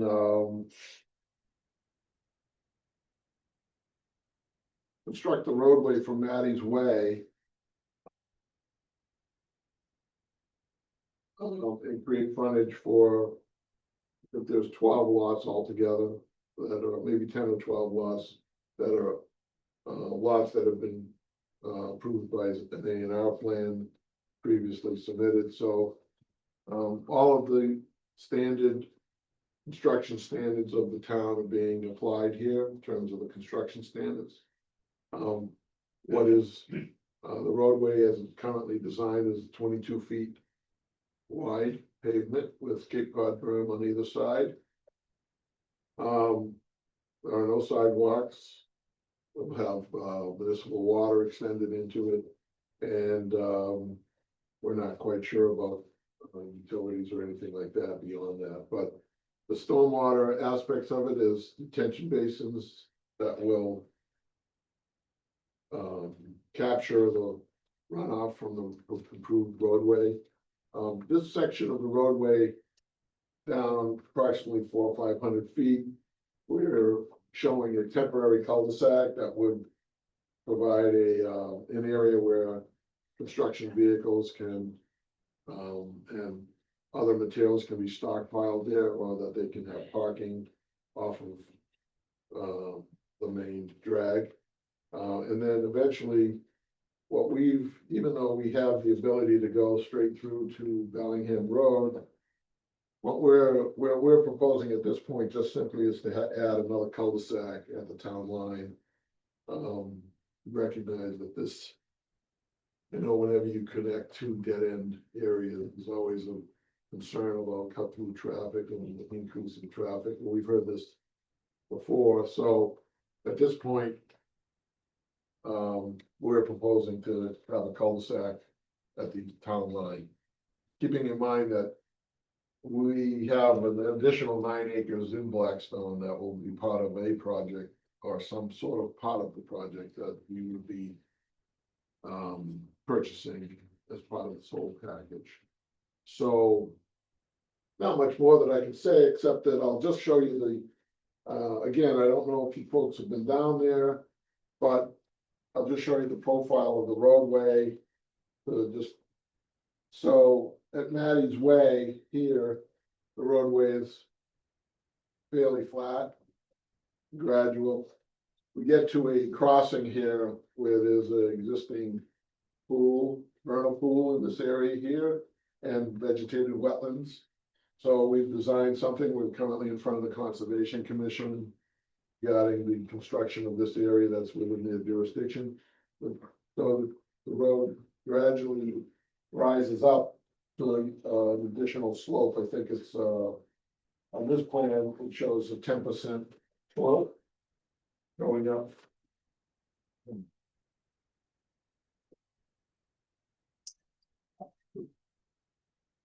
So the roadway continues to a high point.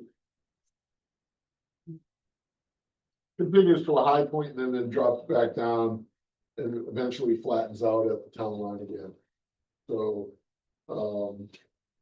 really pretty straightforward design in terms of you meet all your subdivision regulations for that kind of thing, but as you probably know, this is, one of those other rare situations where the roadway has been in existence for probably 200 years. Was formerly a public way, and we're simply just improving, the existing right of way that's there. I think it's you'd call this a variable width, probably between 27 and 30 feet wide. That will be constructed to current standards to the best that we can meet. Not knowing, of course, whether or not town would ever accept this back as a public way again. You haven't got that far yet, so. But we're designing it as if it were going to be accepted as a public way down the line. And that's pretty much it. Like I said, it's currently being reviewed by the Conservation Commission. They've retained Bales and Thomas as their peer review consultant. Suggested that the planning board would also consider retaining them to review the stormwater, since they've made quite an in-depth review of the stormwater already. Kind of makes sense for them to continue with that. Again, it's up to the board's discretion. That's pretty much it. Not really much to say until we have a peer review of sorts completed. Where do you see putting the new buildings? You have a design on that? Well, this is a 2-acre zone. So you can see each of these lots are fairly large. You have lot 7, 8, 9, 6, 7, 8 on this sheet.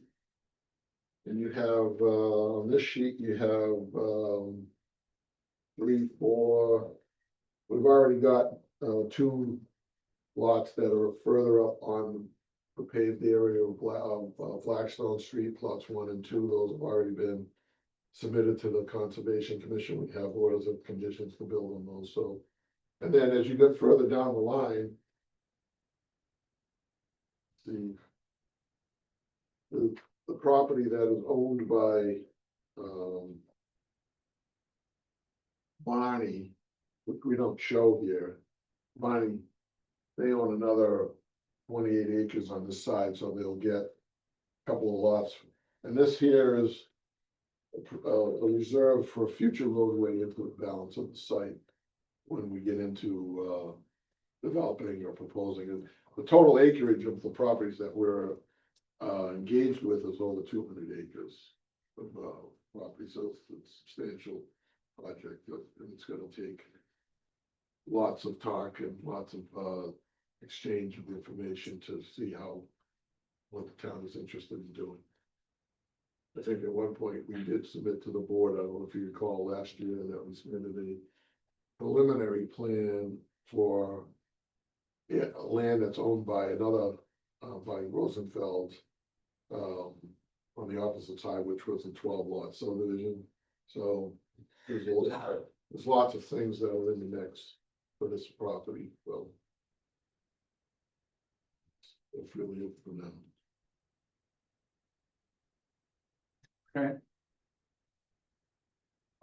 Rob, where do you see going from here? Well, as Lou mentioned, so Conservation Commission, this has been filed with them. I think you've had, what, 2 meetings with them? Yeah, we You're got to the ahead. point where we got the peer review. And then we said, we were supposed to have a meeting last night, but we continued it because we said, let's go to the planning board and see if they're gonna engage Nancy Thomas as the peer reviewer for the stormwater. And if that was the case, then we'd wait for that report to come in and then go back to the Concom and the planning board so that we're all on the same page, let's say, or path. So that's really kind of where we're at. I mean, we've had a couple of meetings and we've gotten feedback and we've gotten a review from Bill and Thomas. But we holding off till we hear something that the planning board wants to do regarding the stormwater.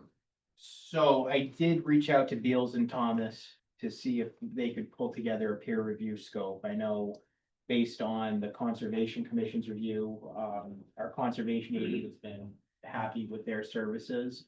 And I think it does make sense to have them look at our regulations, stormwater, that aspect. So I have a proposal in hand. It came in yesterday, I think. So if the board is okay with using Beals and Thomas, I would like to get that rolling. As for tonight, I know there's plenty of people here from the public that I think are gonna have some questions, comments, and concerns. If the board has anything to add, I have, a couple questions, if, I don't know if you want me to start. Why don't we entertain our director? Please do, sir. So now I saw in your narrative, Lou, that, and you alluded to it, that you said upon completion it is expected the road will be dedicated as a public way.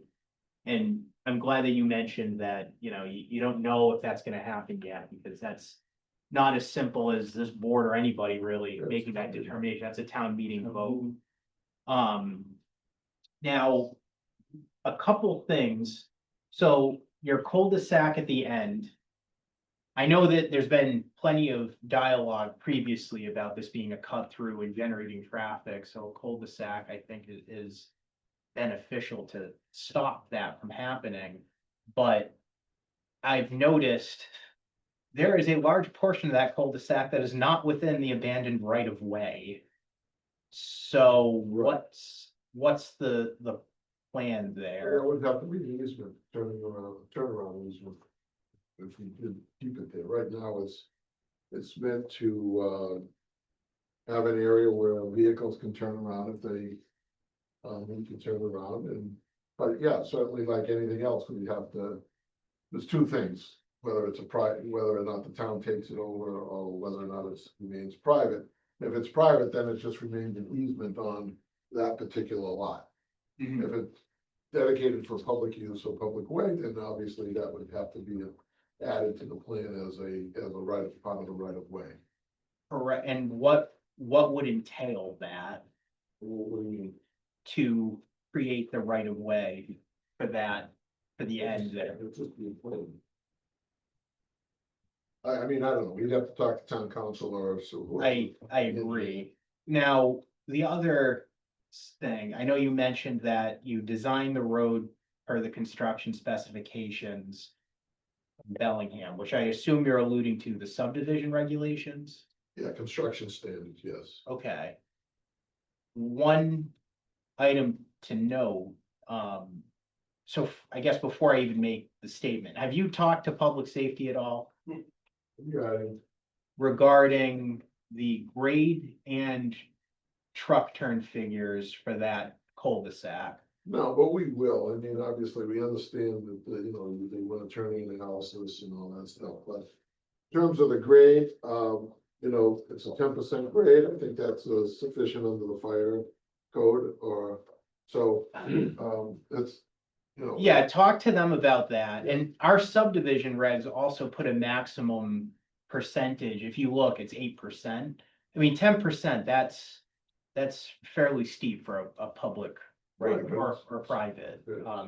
And if it's snagging up the apparatus, that's problematic. So please talk to them. And I think we should discuss that further.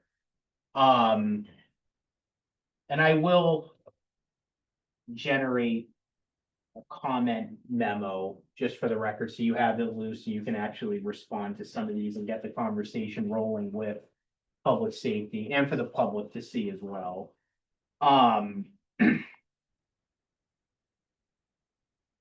The other item as well, I know there's nothing, I didn't see anything regarding street lighting in this.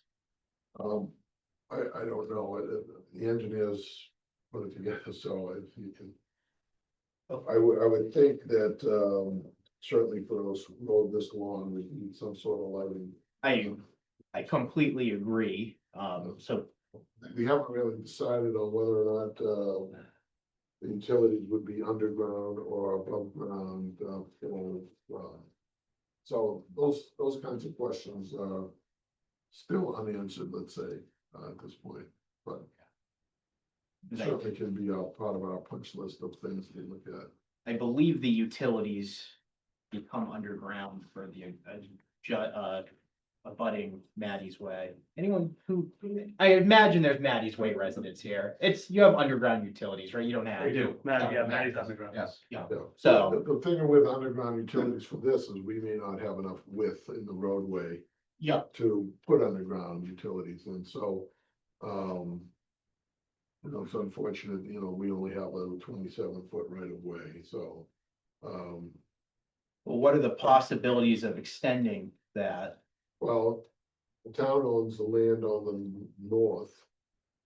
So I don't think that that's gonna happen. But you own the land on the south, so. The land on the south side, a good portion of it is in the wetlands. So to do something there would require alterations of filling and stuff like that, so that's. Again, as developers, our responsibility when it comes to wetlands is to avoid, minimize, and mitigate, so you talk about widening the roadway. And you're gonna fill in more wetlands to do that, you gotta sort of. Not our call, okay, so So, I doubt if they would approve. yeah, so my intent here is not to press you on these things, but just to get the conversation going, because keep that in mind when we discuss the grade variation for that 10% is, because I know you own both sides of the road. When we get to a certain point, for example, if we were to get past. The crossing or past the wetland issues. It may be poles up to after the wetland and then potentially underground from there, so.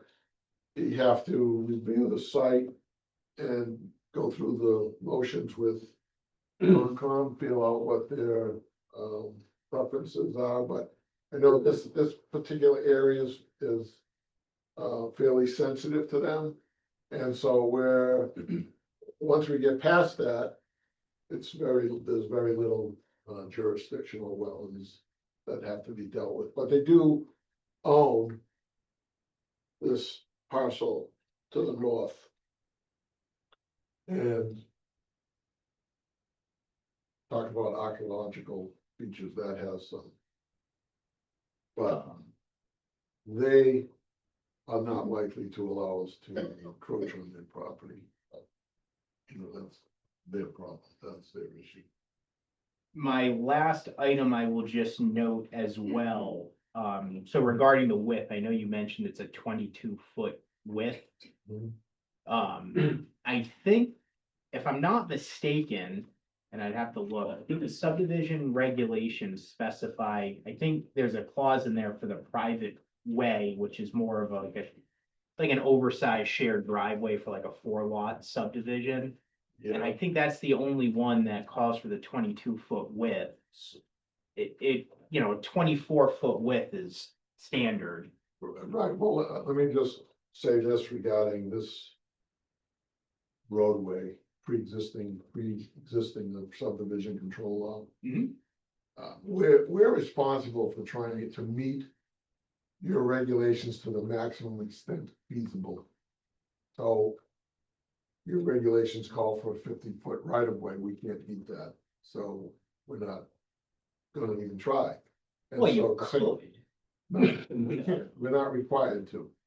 All I'm saying is we're only charged with the responsibility of meeting the regulations to the maximum extent feasible within what's provided in the right of way. So that goes along with pavement width, sidewalks, grass strips, curbing, any of those features that you would typically incorporate into a subdivision. If we can't accommodate them, then we're not obligated to accommodate them.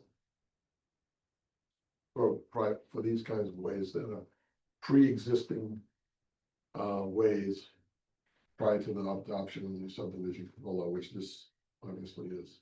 So, Yeah, we'll try to work through that. But yeah, because the 22-foot width, you know, for a 2-way road, that's, keeping in mind that we may even be narrowing it down to 20 to accommodate some other features for the Conservation Commission too. So it's 22 feet with a foot Cape Cod berm on each side, so it's actually 24 if you want to cut it down, if you want to really. Or we could do 24 without a berm, Cape Cod berm. berms are not gonna last very long if they're mounted regularly, so. I'm just trying to I hear you. give the options available to it, but That's depends all, what the ultimate use is. that's all I've got. All right, so I think maybe we'll ask some questions to the crowd. I think actually you'll be next, but sir, you had your hand up first. Yeah. Please enter your Gavin hand up. Sherman, Lakeshore Drive on Lake Hiawatha. Thank you. I'm in the Blackstone side, excuse me. But this is also important to me. Neighbors are welcome. You're welcome here. Okay. I have two areas of comments. One is the road.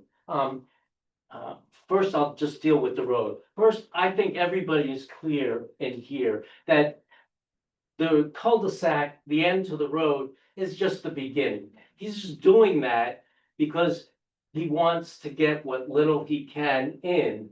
But we all know the end result is to throw that road all the way through. There's no way his development corporation, Wall Street, is just going to go partial away. Marinella tried to put 72 homes back there a okay, few years so- back. Excuse me, okay.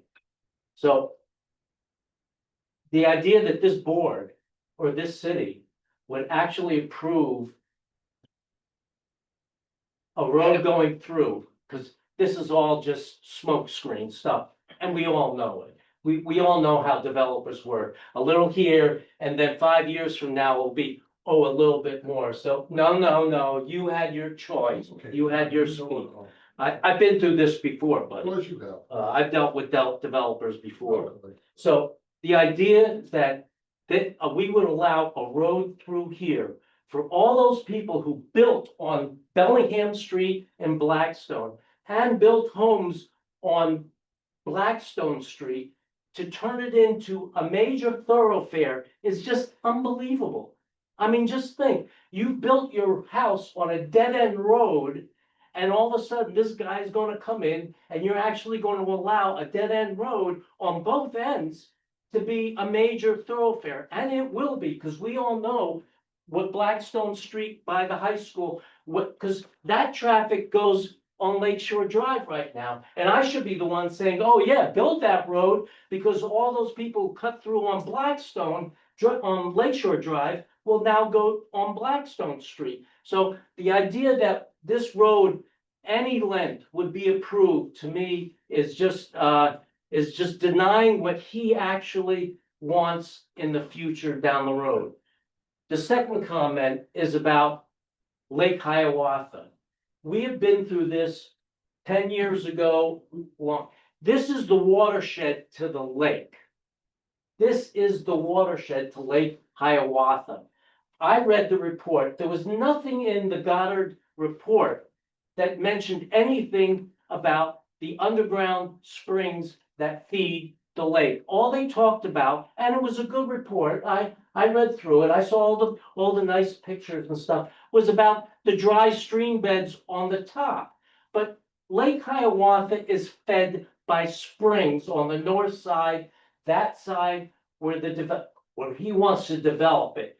By allowing development in that area, you could cut off the springs, you could pollute the springs that all feed into that lake. And you guys, Bellingham has 3/4 of that lake. Blackstone just has one little side. So I think it's really in your lap to ensure that the dozens and dozens of owners who live on Lake Hiawatha don't see the deterioration in that lake, and the people who own homes on Blackstone and Bellingham Street don't see it turned into a highway, which eventually that's what it would be. Thank you. Thank you for your comments. Sir? Dan Houston, 319 Blackstone Street. He's bringing all valid points, because if you look back at the minutes from 2013, 2014, the Marinella project failed because of conservation. It failed because of the watershed for Lake Hiawatha. It failed for safety for the current Blackstone Street, which can't even support Matty Way right now. There's accidents at my corner all the time. There's accidents at North Street all the time. And he's right. Exactly what Marinella wanted to do is what this project will become. Thank you for your comments. Anybody else from the crowd? Sir? I have a few. The first says Maple weighed in on this. No, not that I know Okay. of, so. Will they? I don't know if it would meet the thresholds. Well, I know that there's historic there. Is what? There's historic. Historic what? Is there? Well, he mentioned the archaeological, the Conservation Commission land, or Bellingham land, is old foundation and stuff from 1700s. Right. No, it's not my land. And then there is one on your land. Okay, good. We'll look into it. Okay. And then, Fortunately, that doesn't come into play for this project or for this application. how wide is the current, right of way, we'll call it? I just explained to you, it's approximately 27 feet. No, If we could right keep now. it through the board too. Oh, my apologies. Thank you. It's all woods. Yeah. How wide is it, like, as the path? Okay. So all these, this is really the first preliminary conversation we'll have. Of course, I'll keep it brief. My apologies. We more or less just open this up to get a general piece. Yeah. We're gonna dig into each one of these segments as we go. Yeah. So I think we can get more That's into fair. the technical Okay. stuff as we go, and we certainly will. Yeah. I And appreciate that. then, if Bellingham owns half of the right of way, half of one side, does that make it so that they're part owners of the right of way? Or private way? I'm simply just asking because I don't know the answer. Hire an attorney. I'm gonna hire an attorney to go and do your title search. I know what the who owns it. Well. We'll just Says keep general it, fund. keep it I'm on the, sorry. if you're the board. This guy's been at 3 different meetings this week, for God's sakes. So have you. Yeah. So have I. So, Those Rob? so is Rob. I did talk to our town council about this situation, and from what my conversation was with town council is that, Lou has the rights to that. Okay. Actually, it's Barney, which you're in agreement with, correct? So, I did look into it. Okay, and then, is there any stipulation on sidewalks in the, Want me to answer that one too? So the subdivision regs do require sidewalks. As Lou mentioned, you know, he's limited with the width. So he does not have sidewalks currently proposed, so that does not meet the subdivision regulation for sidewalks. okay, those are all my questions. Thank you. Okay, everybody, good, sir. Mike Popicelli, 102 Bellingham Road in Blackstone. For the board, as this is currently designed. My understanding here, this is no longer a public throughway, it's privately owned. The intention would be for him to hopefully get taken over by the public once it's constructed. As it's currently designed, would the town accept this? Yeah, take it over as their public way. Do you like me to answer that? There's not, that's kind of a loaded question, because there's no, it would have to go to town meeting. Let me explain to you the road acceptance process. So when a road is constructed, typically it's per a subdivision regulation. This is a little different because it's an abandoned right of way. Correct. But what happens is, gets designed, gets through the review process, gets approved. Then it's constructed and it meets, well, it has to meet all the criteria as the DPW inspectors watch the construction. Some subdivision roads remain private. The ones that are public, what'll happen is a petition will go to the select board to be on a town warrant article, an article on the town warrant. What will need to happen is the select board will have to lay out the road. And in order to do that, they're going to want a recommendation from DPW and planning board. Where this gets complicated as far as the private versus public road is that normally, and Lou, correct me if I'm wrong, usually, you know, the standard is the subdivision, right, requirements. And the town has no obligation to accept any town as a public way, even if it does meet the regulations. So that's where this is complicated, and why I think there needs to be some discussion here at the public hearing about how can this meet the subdivision regs as much as possible. So The second part to that question then, so obviously my concern, like a lot of people here, is this road connecting to Bellingham Road and Blackstone. If that road were to connect to Bellingham Road and Blackstone, would the subdivision regulations still apply, or would that be a public throughway, and would that have different regulations? these are fun ones. So it's still the abandoned right of way, so these still apply. So if he gets it approved as a subdivision, then he decides he wants to connect to Bellingham Road and Blackstone, would he then have to get that approved for a public throughway? So, hold on, so the project, this is not a subdivision application. This is a development plan approval. Lou is trying to basically make the road meet the subdivision requirements as close as possible, as deemed safe and meeting the regulations, which in this case, not exactly subdivision regulations, but stormwater regulations. We have the stormwater management permit, public safety, making sure that it's passable. That would still apply if it were to be a throughway to Blackstone. I cannot speak to the Blackstone review requirements. I have no idea what their bylaws are and what this would trigger for a review. But it would remain, I believe, it would remain the same process requiring the public hearing. Now, is your question if this gets approved as a cul-de-sac and were to be changed eventually? Yes. So if that.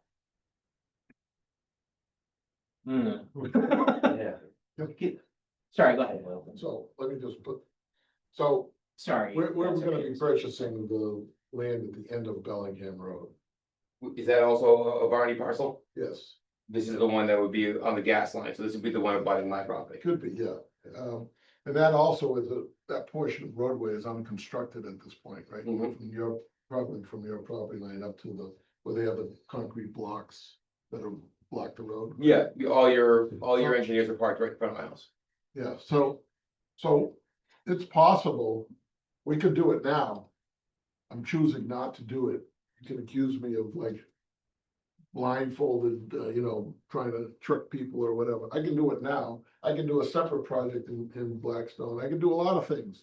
Not proposing that at this point, because I've already heard previously about the concern about cut-through traffic, and we take that pretty seriously. So if you, in some situations, we've done things like this, where we put cul-de-sacs at both ends with an emergency access to allow emergency vehicles to get through, no through traffic, but allow emergency access to get through. So over time, you'll see whether or not this gentleman is correct, and I wanna make it a freeway or a throughway or whatever.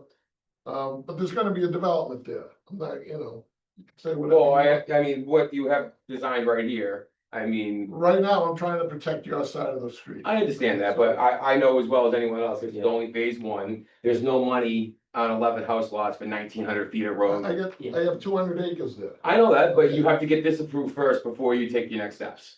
So, this is step one, like everyone's saying, we're all aware of that. I'm very familiar with development, I'm involved in development as well. There's no money to be made on 1,900 feet of road with 11 house lots, unless you have a bigger picture. Well, I have a big picture, I know you- obviously. So obviously, yes. And again, if you were to say approach Blackstone, this same process would have to go through on the Blackstone side as well. Yeah, I haven't checked their regulations, but yeah, they have a Bellingham Road is a pre-existing way, so it's a private portion of the way from probably your property to the town line. And we'd have to, I don't know whether or not they have the same permitting aspect, but we do have the rights to construct that way because we abut the way. We have the right to do it. Whether or not the standards have changed or what we end up doing there, or what kind of access or what kind of development goes on that 9 acres or whatever it is, that's still up in the air. We're not really. There's not much you can do with that outside of connecting with the gas line going through there as well, so. Well, What, question for the board, there's been talk about conservation, are these public meetings as well? Yeah, oh, yeah, Well, absolutely. everything's Yeah. So, as an abutter on this end, how come Blackstone wasn't, at least I wasn't notified as an abutter on the conservation end? let me just say this regarding the notices, because originally I notified everybody in Bellingham. Mhm. Bringing feet. Yep. And then I talked to Rob and I said, Rob, what do you think? Should I notify the people in Blackstone Street? And I mean, in Blackstone, he said, yes. So I went and I sent notices to the people within 500 feet. Correct. And this, so that was, but I don't think we did that with conservation because they have a different rule. Theirs is only 100 feet of within jurisdiction. So because the jurisdiction of the Concom is way inside of the site, you wouldn't have gotten those. So it's just the distance of that kind of thing. But we did go the extra, to notify all the people in Blackstone, on Bellingham Road there, because because we're not stupid. We know you're gonna have concerns, and I think you were at the previous meetings too, right? At one point. No, this is my first one. Oh, this is okay. So, we've had this conversation before. We know what objections are gonna be, and we'll try to deal with them as we go, but I don't want anybody trying to accuse me that I'm like, no, I know what I'm gonna do. There's gonna be a big development there. No, there isn't.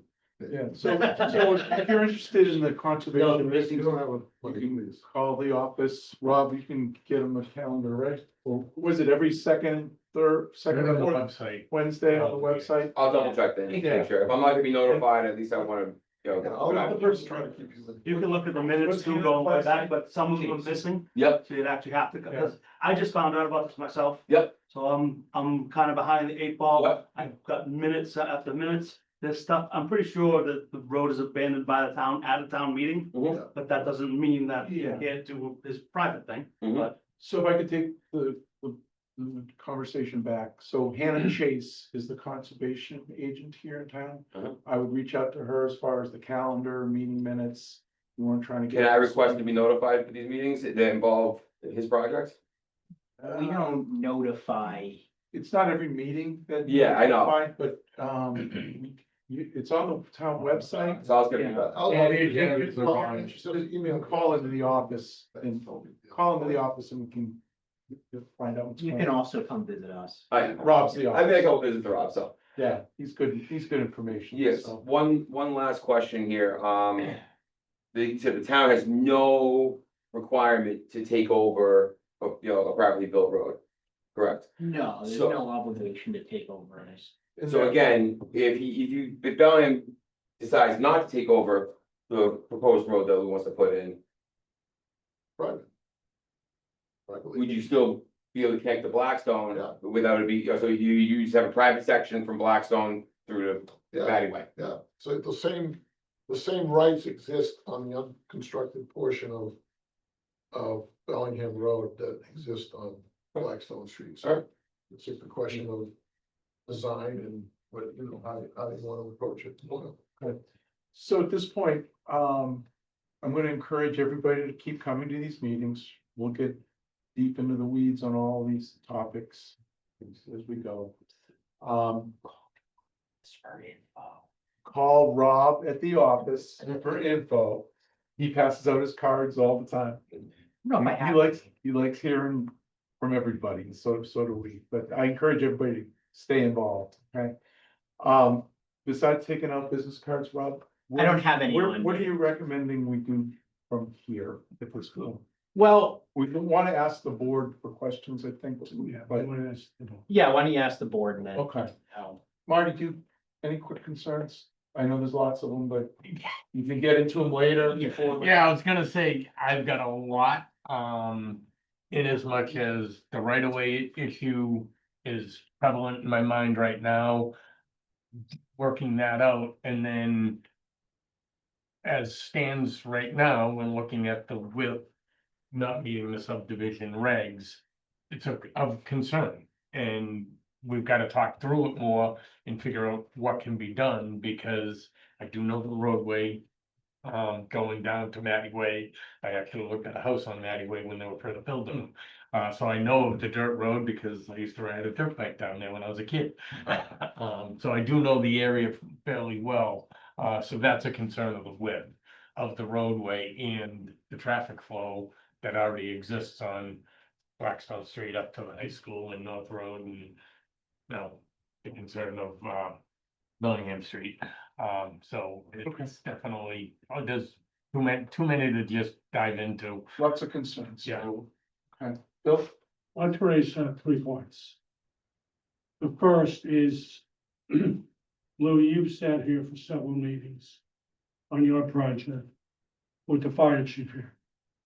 And our chief does not feel comfortable with cul-de-sacs. Right, well, I think we straightened that out. Well, I'm just telling you, Oh, under the fire, as you heard me say earlier, I'm a safety guy. I listen to the experts. He's the expert. Getting back to comments made by the public.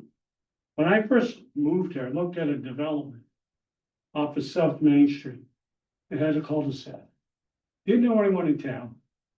Walked down to whatever the town planner was. I don't even think we had a town planner 30 years ago. I What's said, the hey, I name? looked at this house and there's the cul-de-sac at the end. And you think it'll be broken up? Because my realtor tells me it won't. And they said, yeah, it will. Within 2 years, that cul-de-sac was broken up. And that road is now known in Bellingham as a cut-through road. I also heard comments from the audience. And I'll try to be succinct to I think what some people have said. My feeling is this proposal, and you somewhat alluded to it, is like a Trojan horse. You want to get in here and then see what else you can do. Because you alluded, you had a lot of acres that you can deal with. You mentioned the possibility of going down to Blackstone. So those are my 3 points right now that I have reservations on. I want to see how we go through this whole process. But those are my concerns, looking at it from 20,000 square feet. and I just want you to know, that we operate by the regulations and by the law or the statute. I never said you didn't, sir. So I understand the concerns that you have, but if the law is, permits us to do it, we'll try to deal with the concerns as best we can, so. I understand, but you also, Balance. what I said, We have to you balance. had talked about, you have all these acres. And, you may want to develop. and again, I'll just say one last thing, as we've talked before. You know, if the town has, more flexibility in the zoning and more opportunities to be creative with your development options, then there's more, sensitive types of developments that can be that can be made there. And as we understand the concern of the, you know, this groundwater thing and all this Yeah, other you stuff. don't. So, listen. I didn't right, so shut up. You went. All right, guys, let's just take it back. So, Please. when we get to that point, the town will have an idea of what they wanna do and what they wanna see. Okay. At that point, we'll talk about it, but we just follow the rules and we follow the law. I didn't say this. Steve? Well, I guess in the interest of time and to avoid repetition, I have a lot of questions, but I think as we get to the individual areas, that's when I'll ask them, but I'll just say this once before, I've said this once before, I'll say it again. You know, at the end of the day, I know you have a right to do certain things, and I'll just say the phrase again, just because there's a right, doesn't mean it's the right thing. So as we go down the process, you know, we should, or you should be, and we should be cognizant of that, because It's all about balance, keep that in mind. Okay, I'm very well okay. That's aware what of I have that. to do, That, keep you know, balance. sometimes the balance kind of tips in the wrong direction. Oh, well. Okay, that's all. I have. Liz? I think everyone's brought up a lot of concerns and I look forward to reviewing them in detail. Same here, lots of concerns. We'll get through all of them as we go. Rob, where are we going from here? So as I mentioned, I did reach out to Beals and Thomas for the third-party peer review for, it's really the civil engineering side, the stormwater side, and just looking at the local regs that apply to this. I did reach out to them to see what time frame would work to get an initial peer review done. And, the date that I threw out was the second meeting in September, which they felt very confident, as long as they're able to get retained quickly, that they can meet that criteria. So, and by me, I mean like in a couple weeks. It's not like tomorrow and you. Well, no, they were very responsive to the Concom and quite honestly, we did pretty good in-depth review of the stormwater, and that's really primarily what this Sure, application is for, not traffic and other things. like that. agreed. So that's another point, but so looking at what is there and what's been alluded to. This application. I'm not sure what would be done as far as a traffic study is concerned, knowing that. What we see here is the tip of the iceberg. And how do we evaluate that is my concern. So you want me to Yeah, answer that, Mr. Chair? please. So I did include I have a memo that I drafted, which I'm gonna actually publish this. There's a couple things in here that you actually addressed tonight with your presentation. But in here, I did ask about the traffic generation, because a traffic impact assessment is triggered through a development plan approval. That's one of the triggers. Now, whether or not it meets the threshold, which I think is 25 vehicle trips per hour, that's the question here. Well, under your subdivision rules, I think it's 12 lots or more. Well, no, so if you look at the traffic impact assessment, it says applicability, and Yeah. it's subdivision, commercial development, and development plan approval, I believe is the three. Okay. So, but either way, the bottom line is that I think what I would recommend to look at this is, number one, based on the traffic impact assessment, the thresholds are based on that max peak hour. If you're proposing the 12 lots, I think you can put a number on that. More importantly, though, I think discussing with public safety, is that there is issues at the Matty Way intersection. I did see that you're proposing, I believe it's an off-site stop sign for the Matty Way intersection. That's in your plans currently. they're your plans. So anyway, these are things that I think need to be discussed with public safety, so, I don't, To be continued. yeah, I don't think right now is the time to, if you want to discuss, you know, a traffic peer review, I think right now discussing with public safety is really the critical thing right now, and getting that number, you know, just, this is something that I think can be worked out initially, and then we can discuss at a meeting, so, because I'm sure, residents are gonna have some input as well.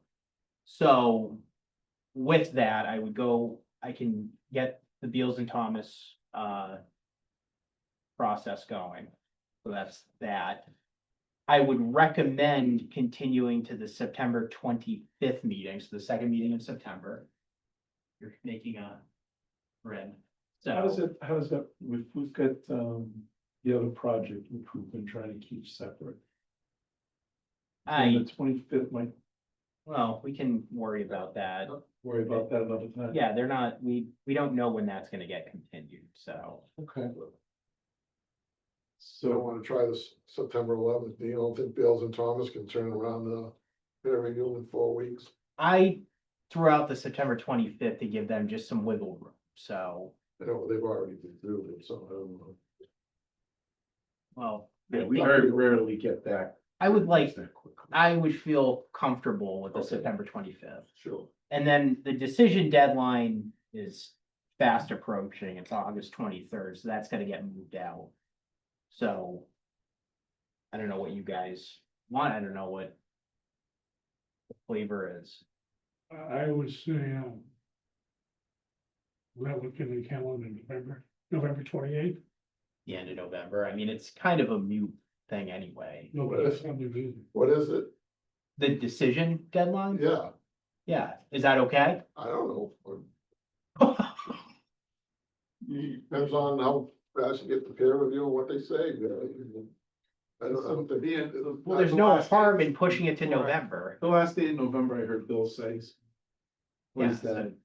It would be November, if you want to do the end of the month, November 30th. November 30th. Sure, why not? Let's Yeah. be as many as possible. Ooh, you're being very difficult this evening. Well, we did wait 2 months for the hearing, so, We did. yeah. So September 25th, I believe, is what we said. Yes. Yes, all right, so let's do this, we need a motion, do you want a motion to use that peer review for stormwater? You don't need to make a motion to get the peer review going. Okay, I didn't entertain a motion. Hold on one second. Let me just make sure that I got the meeting dates correct. It'd be so Thanksgiving. the 25th of September would be you're looking at the calendar, would be the meeting. Okay, with the with the deadline decision that you went down. Yeah. So that's on the piece of paper. November 3rd. November So 3rd. September 25th.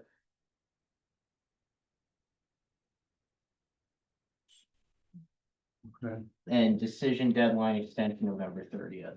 So let me just ask a question, and so just because we're giving Bills and Thomas till, when would we ask for them to have their peer review provided to us so that we can have comment and maybe make provisions? I stressed and they agreed to have it a week before that hearing. It's like 5 weeks away. I mean, that's ridiculous. Okay. We would like it. You typically would want us to submit things 2 weeks before a meeting. We would expect to say in the reciprocal that they provide at least 2 weeks before a meeting so that we have a chance to review it as well. Are you asking to push out the September 25th? No, I'm asking for them to do their job. I'm paying them for it. Yeah. We're getting it as fast as we can. It's the way, if you wanna push out the September 25th, we'll entertain it. I'm I think asking, that- I'd rather not. I'm asking for the peer reviewer. They were able to do it within the time frame that the commission asked for, which was less than 2 weeks. I think they're perfectly capable, since they've already reviewed the plan and the stormwater already, that they should be able to produce something 2 weeks before the meeting, the next meeting on the 25th. And they very well, It's only fair, but if you don't tell them, they're not gonna do it. So, Okay, fair enough. All right, so we get a motion, we have a motion? Yes. All right, so, All right. so moving it, all right, you have a second. Second by Steve, motion made by Bill, second by Right. Steve. Can we get a vote? Marty, on. Bill, I. Liz, I. Steve, aye. Steve, I. All right. We will see you. Come on, I wanna come back next meeting. You know, You're always welcome to sit in the crowd. Can't you find something else for me to talk? And I would encourage the rest of, No, the seriously. residents and visitors to come. Listen. Happy last meeting, Mendon Street. Happy last meeting. Thank you.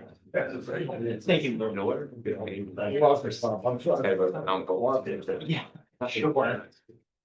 Yeah, cooperatives here.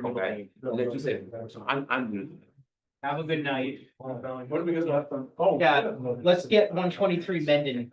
Yeah, let's. Yeah.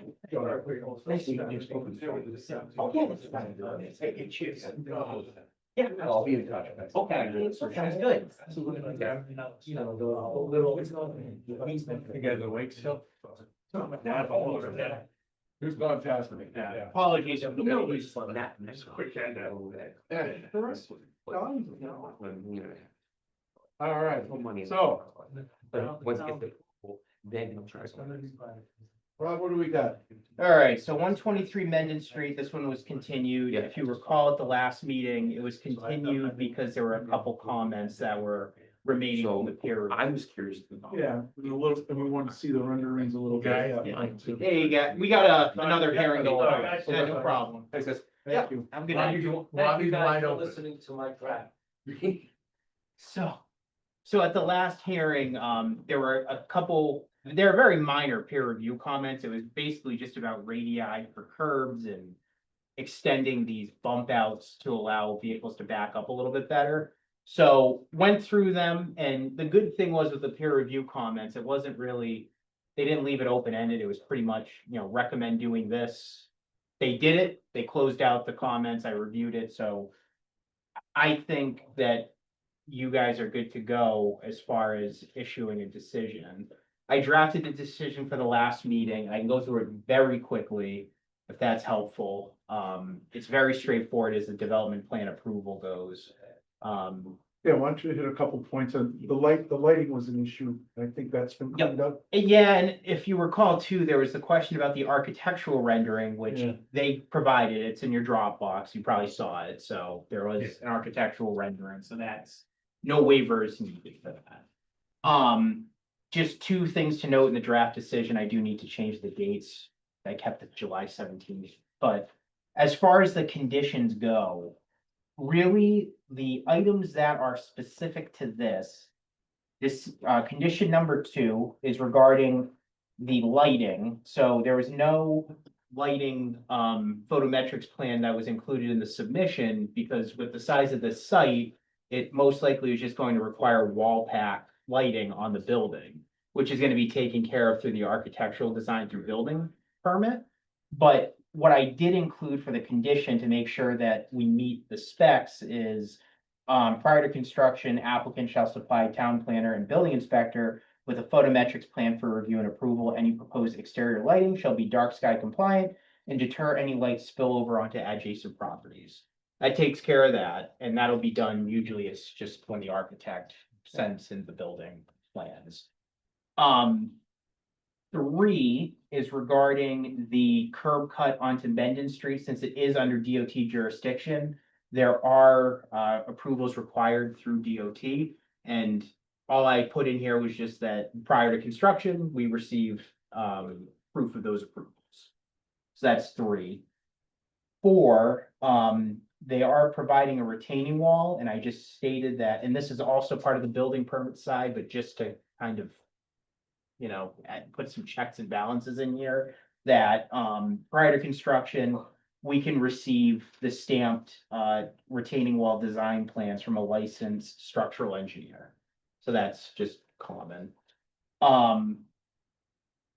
5 is general. It might not even apply to you based on if you're going to do any signage, but typically there's an actual signage permit through the building department. We don't really deal with it. A lot of times we'll get like if there's a pylon sign, it's usually included in the plan set. This is a different use, so I just put as a safety factor that if you do signage, just a comprehensive signage application will go to the building department, which is standard.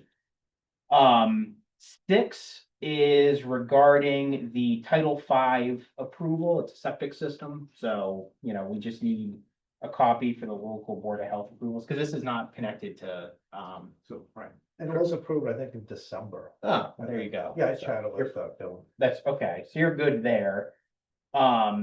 The rest is all pretty generic. 15, I have to make a quick note based on the applicant that's listed in there. That's not the applicant that this is binded to. But the other thing, I just highlighted it, hours of operation, I put Monday through Friday, 8 to 5, but this is from a decision that was in a residential neighborhood, so I wanted to just make sure that we solidify that with you to see like what hours of operation you would want and make sure that it is okay with us putting the decision. I would say before 8. Yeah, probably 6:30 to 8, I would say. Okay. Just to be safe. They're a business. I mean, in the plot review, the veterinary was the closest on the east side. And then up on Box Pond, and that was like, There's no residents. there's no residents anywhere So- parking, and then you have the gas lines. Yeah. Going through. Yeah, gas lines on one side, of transmission lines are. Yeah. Do we always put hours of operation? We don't, we can keep it open if you want to. We don't need to include it. We normal for a lot of the developments that have come in recently, because they've all seemed to be next to residences or they're a high impact, because, you know, for example, we might have a warehouse that had outdoor storage, you know, like you want to Yeah. limit that. Yeah, if, I guess my, one person's opinion, if they're asking from 6 to 8, then I don't qualify with that. You're talking, refresh my memory about what type of business is it? Office type space? Yeah. You know, people coming and going before they go somewhere else, so. Pretty quiet. Yeah. I don't, that's only one person's opinion, I'd like to hear the rest. I would feel comfortable putting some restraints, Yeah. like 6 to 8 or 7 to 8. Are we talking Monday through Friday? I mean, look, it's an office building. I would, Are you looking for Saturday hours? Yeah, it'd be nice to. Okay, I mean, I'm just asking. What would be reasonable on Saturday? By the same hours, if you could, safe. I think It's with contractor. the office use 6 to 8, I think 7 days a week is. It's even overkill. I agree. I think, There's not gonna be that many people, Right, it's it's an 6,000 square feet. yeah, so I mean, we can strike the business hours or we can include something, but this is why I wanted to mention it. Yeah. Yes, I'm just saying, if we're gonna put 12 hours a day, 6 days a week, we might as well not put anything, because Yeah, talking it's just a 6 to 8 huge or window, 14, you know what I so mean? Yeah. I just cut it based on its location, because nothing can be built on either side between transmission line and gas lines. Yeah. And then, like I said, the next closest is the veterinary hospital. And then on the opposite. Could we side, put a closest condition house is where what, it's like, 50, if 100 Tim feet, gets I think, complaints, away. then we could revisit or no? Well, I guess the idea is not to have it they're not asking for the overnight hours. Oh, right. So if you're not, I mean, I'd be more likely to say if they're asking for from 6 to 8 every day of the week. There's no Just put issue it in. there, Yeah. and you don't Okay. see that you need more than that ever. If you need more than that, come back. Yeah, you can just come back, right? Yeah. Yeah. And to me, one person's okay with that, if you guys are. I'm seeing a lot of shaking their heads. I'm fine with that. Yeah. And I think there'd be too many places. Yeah, it's just where you're located, what we've seen. I am kind of curious about the rendering though. Do we have the ability to put that up for 5, like just push it? Yeah, I think I have. But that's that. okay. You didn't go in your drive by. I did. I've spent too much time on a lot of applications, including this one. Yeah. It was last time though. It's been a month. Yeah. Oh, yeah, it has, yeah. Yeah. Oh, boy. We like them when they start going smooth like this. Not always possible from what we see. Well, From what you we see, like, we like projects like last this, night too. so. We're Yeah, it was a long night for you guys not last criticizing night. anybody else, but we say we like projects like this. Appreciate it. Thank you. well, What, You did should you be guys all- have Concons do last night? 2 long nights for you. Yeah. Oh, yeah, I must get paid by the hour. You know what's better off, I would done, Yeah. you know, 2 nights in a row. You get Con last night? Yeah. For your last, Yes. I don't know if we're last week. They had some discussion items after, but we were the last hearing. And we were like 10 minutes, right? Yeah. 9:30 or something. Bill, it's because you're menacing. It's gonna be. Well, I think it was like, threatened. hopefully we can take this from the bed, hopefully. I don't even know how to rotate this darn thing. Just on your computer. Yeah. I don't know if that's gonna work, Is it Steve. PDF? No, oh yeah, I can always download it. Bear with me for 1 second. There's what I- Download it, open it as a PDF and then. you can Technical take meetings. rotate It's it. what I'm doing, all right? It's what I'm doing. Everybody, it's late. It's time to go home. I know. Well, Was a I lot. can't imagine the one that goes on at the middle school. No But I comment. might go. No comment. You're always invited. All right, so that's the elevations. And then side elevations. And then the floor plan.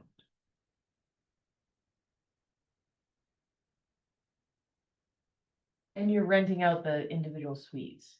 Yep. Okay. have you much interest yet? I really haven't marketed it Okay. yet. I mean, I think we have a good concept, might change a little bit on the inside, you know, see what we get for activity. And then go from there. Mhm. But at the shell of the building is, say, important, just, you know, it's building that we can put there and then kind of figure it out on the inside. See what the area really needs. Thinking any specific leasing rules or anything like that, but out of living area, or just see what's around. I'd probably move my office in one, you know, for that, and then see where I can go from there. Maybe, you know, medical offices would be nice, to doctor's offices, Do you have colors chosen? not yet. I'll probably go something neutral, like a gray or white. But I'll see It's if, rock on the bottom, right? It's. Yeah, Well, veneer. I've been looking at other ideas to, like, you know, bring the rock up in the middle maybe, and then, or bringing up higher. So if that's gonna be, you know, it still look nice. I mean, I'd like to bring it right up through the middle, but I really haven't. This was the basic design. Yeah. And then, you know, go from here. Yeah, no, I think it's great. If anybody saw it Right. before, I think anything would be nicer. Thank Oh, yeah. you for the cooperation. Oh, yeah. Before we close the public meeting, is there any other questions? Any concerns, Marty? No. No. All right, so what I'm going to do, Close the public? yeah, hearing? why don't you close the public hearing? Motion to close the public hearing. So moved. Marty, second? I don't, You're not going to- I can't, no, I can't on the. You weren't. I weren't here long enough. I'll That's right. second. I'll second. Second by Liz, motion made by Bill. All in favor? Steve, I. Liz, I? Bill, I, Bill, I. and that's 4-0 with one abstaining. Yep. Yeah. Now, I think if everybody's okay with the decision, the things that I'm going to change are the dates, the 2 dates on the front page. I'm going to put for decision for the hours of operation 6 a.m. to 8 p.m. 7 days a week. All right, for the hours of operation, and then 15, I'm just gonna change the to the correct applicant instead of this previous one that's a holdover. So with that, if you're okay with that, I would recommend approving the decision as amended. Do you have a motion? So moved. Any motion? made by- As amended. Motion made by Bill is amended. Do we have a second? Second. Second by Steve. And let's start the vote. Steve? Eli? Liz, I? Bill, I? Bill, I. Ready? Bill, I. Bill, I with a extension from Marty, so it'll be or zip at the extent of the, money. Staying. So, congratulations. Thank you much. Thank you. Excellent. So I'll have this, with the town clerk tomorrow. All right. And then it just goes through the appeal period. Is it 20 on this second? Yeah, I think it is 20 days. So, and then, yeah. All right. All right. Thank you very much. Thank you. Thank you. This will have to be. Exciting. done. Appreciate your patience. Yeah, thank you. That was entertaining. It really was. Well, you should ask Reality me TV. a while. Have a Take good care. day. Take Thank it you. easy, guys. Right, so what do we got left? All right. Meeting minutes or no? Yeah, do you the- have a, Form J. Yeah, why don't you do the meeting minutes first? I'll pull up the Form J. okay, does anybody see anything in the meeting minutes? You know what? I actually didn't even look at it. You know, We can hold off. why don't we hold off then? Yeah. I'll say, being that I was away, these are, I went through it, no, but I went through and I didn't find anything, cause I was scribbling furiously. And I thought everything was in good order. I thought it was fine too, but let's hope, we don't need to file those within a certain time, right? No. All right, we'll just refresh our memory that we have a meeting minutes still out there. So we get the Form J. Yeah, let me just, I'm gonna pull up the Bellingham regs really quickly, so you can see. So in our subdivision regs, we have this thing, it's called a Form J, and the reason we have that is it's actually to calculate surety bonds. So you have to calculate and quantify the materials and costs associated with the improvements for a roadway. And then through that surety process, that gets calculated and then a bond is placed on that roadway.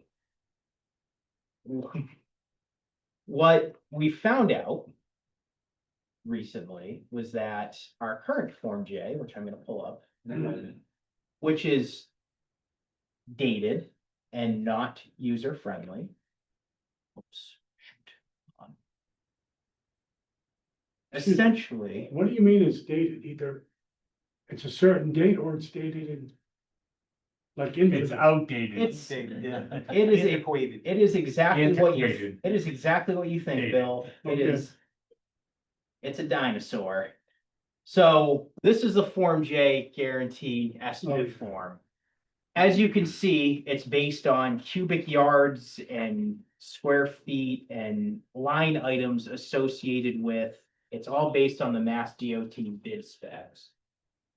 The issue with this is the way that this process worked previously, when somebody was working on a surety bond, our DPW director would take a scale, go through the plans and do quantity takeoffs, which could honestly take days to do this. So we also found out that the bigger issue is that those pricing costs that are associated with the surety bonds have not been updated since 2014. Construction costs have gone up a little bit. Little bit. By about 60%. More than that, Probably when I 100%. when I tell you that fortunately, we're okay, because there hasn't been a problem. But this could have been a huge issue. So that means there's not enough reserves So to cover issues. if we had to take over a roadway using the current surety bonding format, we would be in deep trouble because we just wouldn't have the funds to finish the road. The surety market has changed. So who's responsible to update this? Apparently, I was. I know, no one told you. Aside He just got it. We're gonna give you a pass. And I'm asking this honestly, why wouldn't this fall under Dawn and Jesse? Because It was a collaborative effort with the DPW once we found this out. This was recent. We didn't really know how the bonding worked because, Jesse's relatively new. And also so we had a project manager who was excellent, Chris Syriac. I think he's been to a few meetings, very nice guy. He's gone now. We have Barry LaRiviere, who used to be the assistant DPW director in Norfolk. And he and I and Jesse too weighed in to try and get this fixed. Can I ask a question a little bit quickly?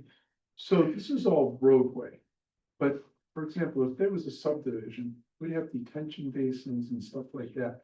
It's included in here. That's on, There's line items regarding I didn't see it on As- the copy, as-built, as built. compaction testing, basins, wetland replication. You, It's all there. it's in here, Okay. and it wasn't all in there, I don't think, but. The bottom line is that now we've made this process a hell of a lot simpler and have actually updated the cost to meet the current Mass DOT specs. I see you smirking over there and I don't even want to know why.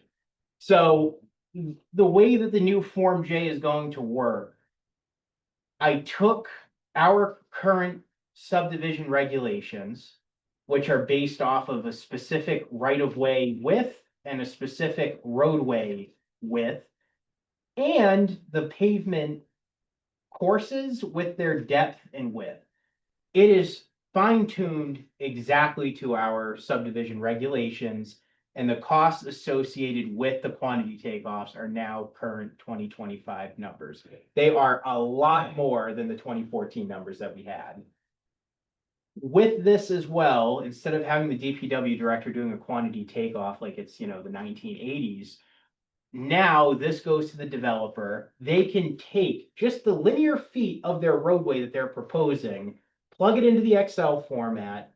The numbers stay the same, their linear feet changes, it all calculates it for you. And then we review it to make sure that the surety is correct. We do a very limited quantity takeoff.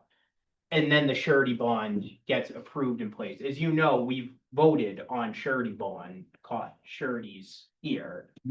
So that's the new process.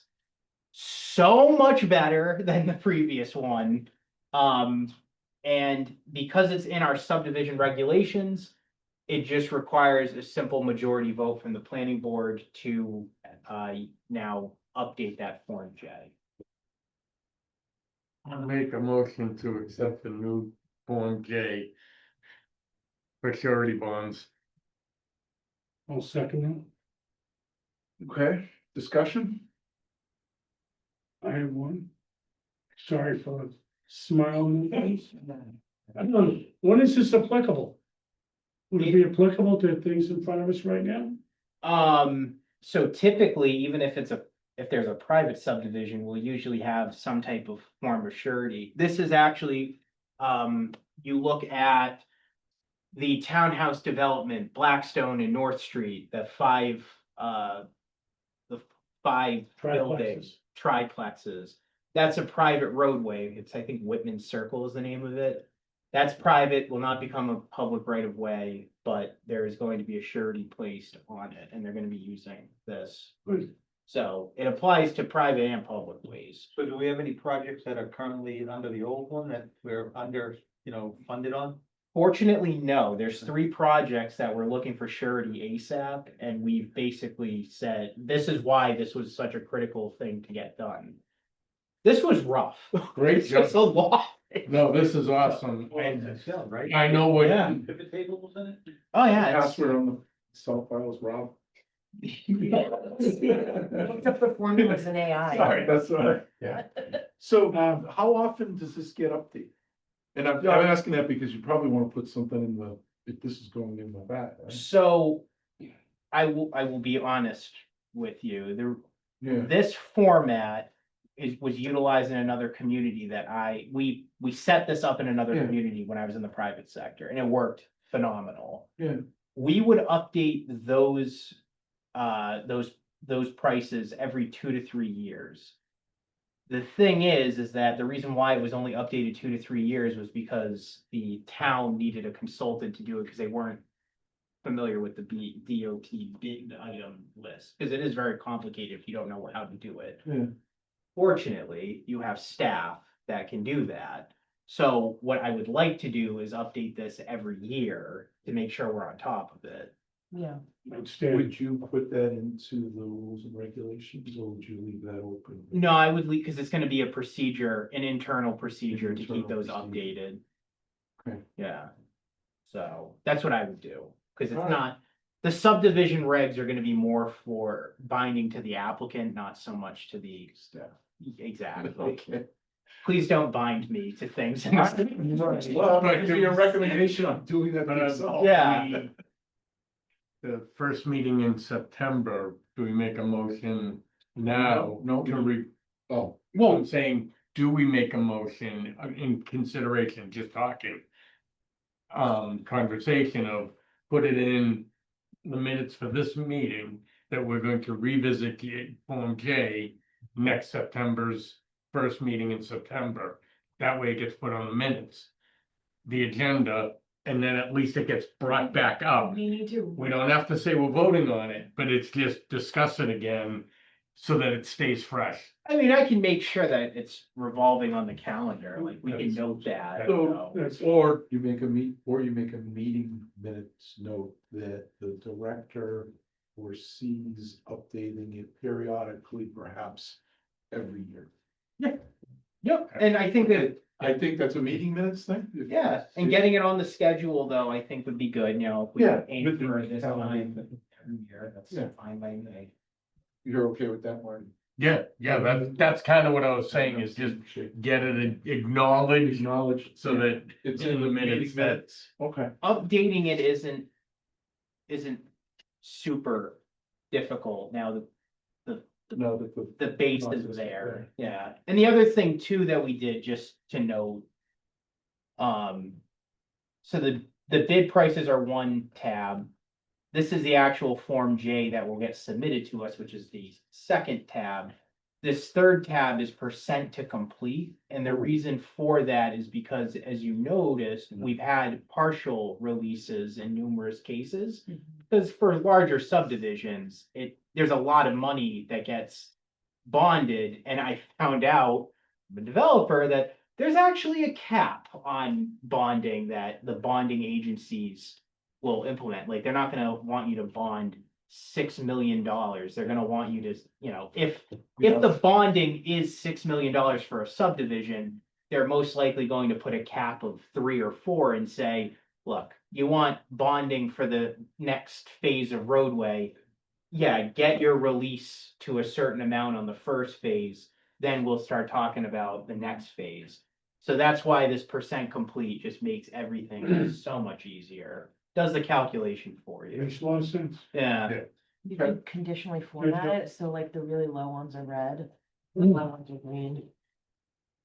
Is there Yeah, anything there we else? go. Double spacing an issue? All right. Thank God we got rid of that. So there's a terrible motion. habit. There's a motion and a second. We have a vote, starting with Marty. Marty, I. Bill, Bill, aye. Liz, I. Steve, I. 5-0. Approved. All right. What other business do we have tonight? I think that's all we have. I'm gonna ask you guys to sign this. There's 3 copies of the decision. Okay. That's all. So I would. I have one item. Sure. Obviously, Monday night, we had a meeting with the select board about our alternate.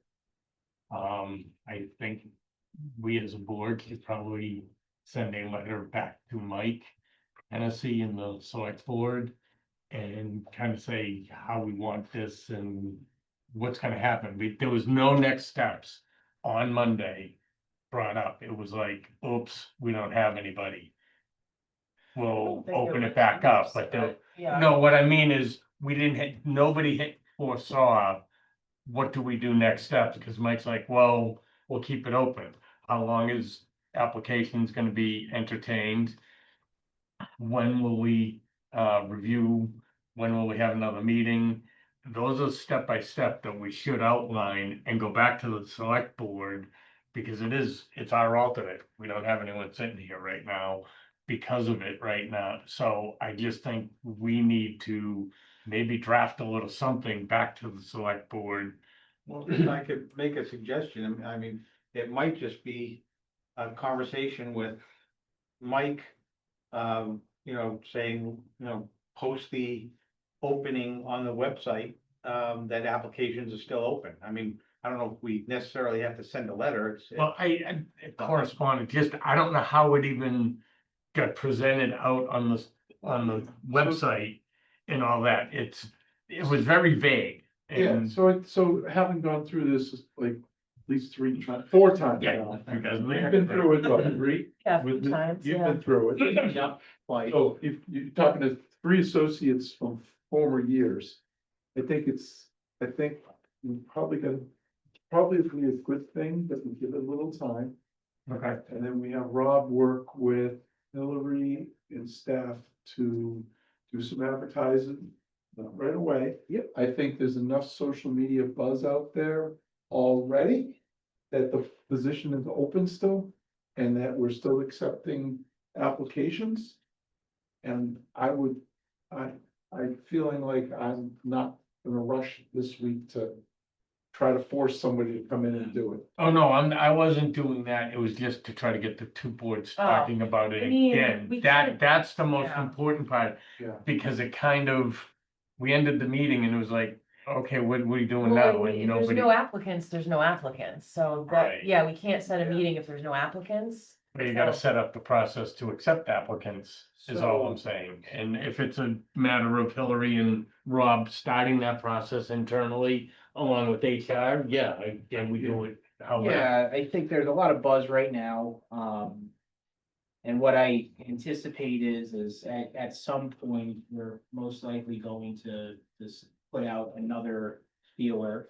Basically, it's just an announcement on the webpage, and I don't think it was a red alert, but there was on the Facebook page and something else. There's some announcement. Well, but- on Facebook, those people that, have the town as part of their, I guess, search history, I mean, you'll get, notification that the town has posted an update.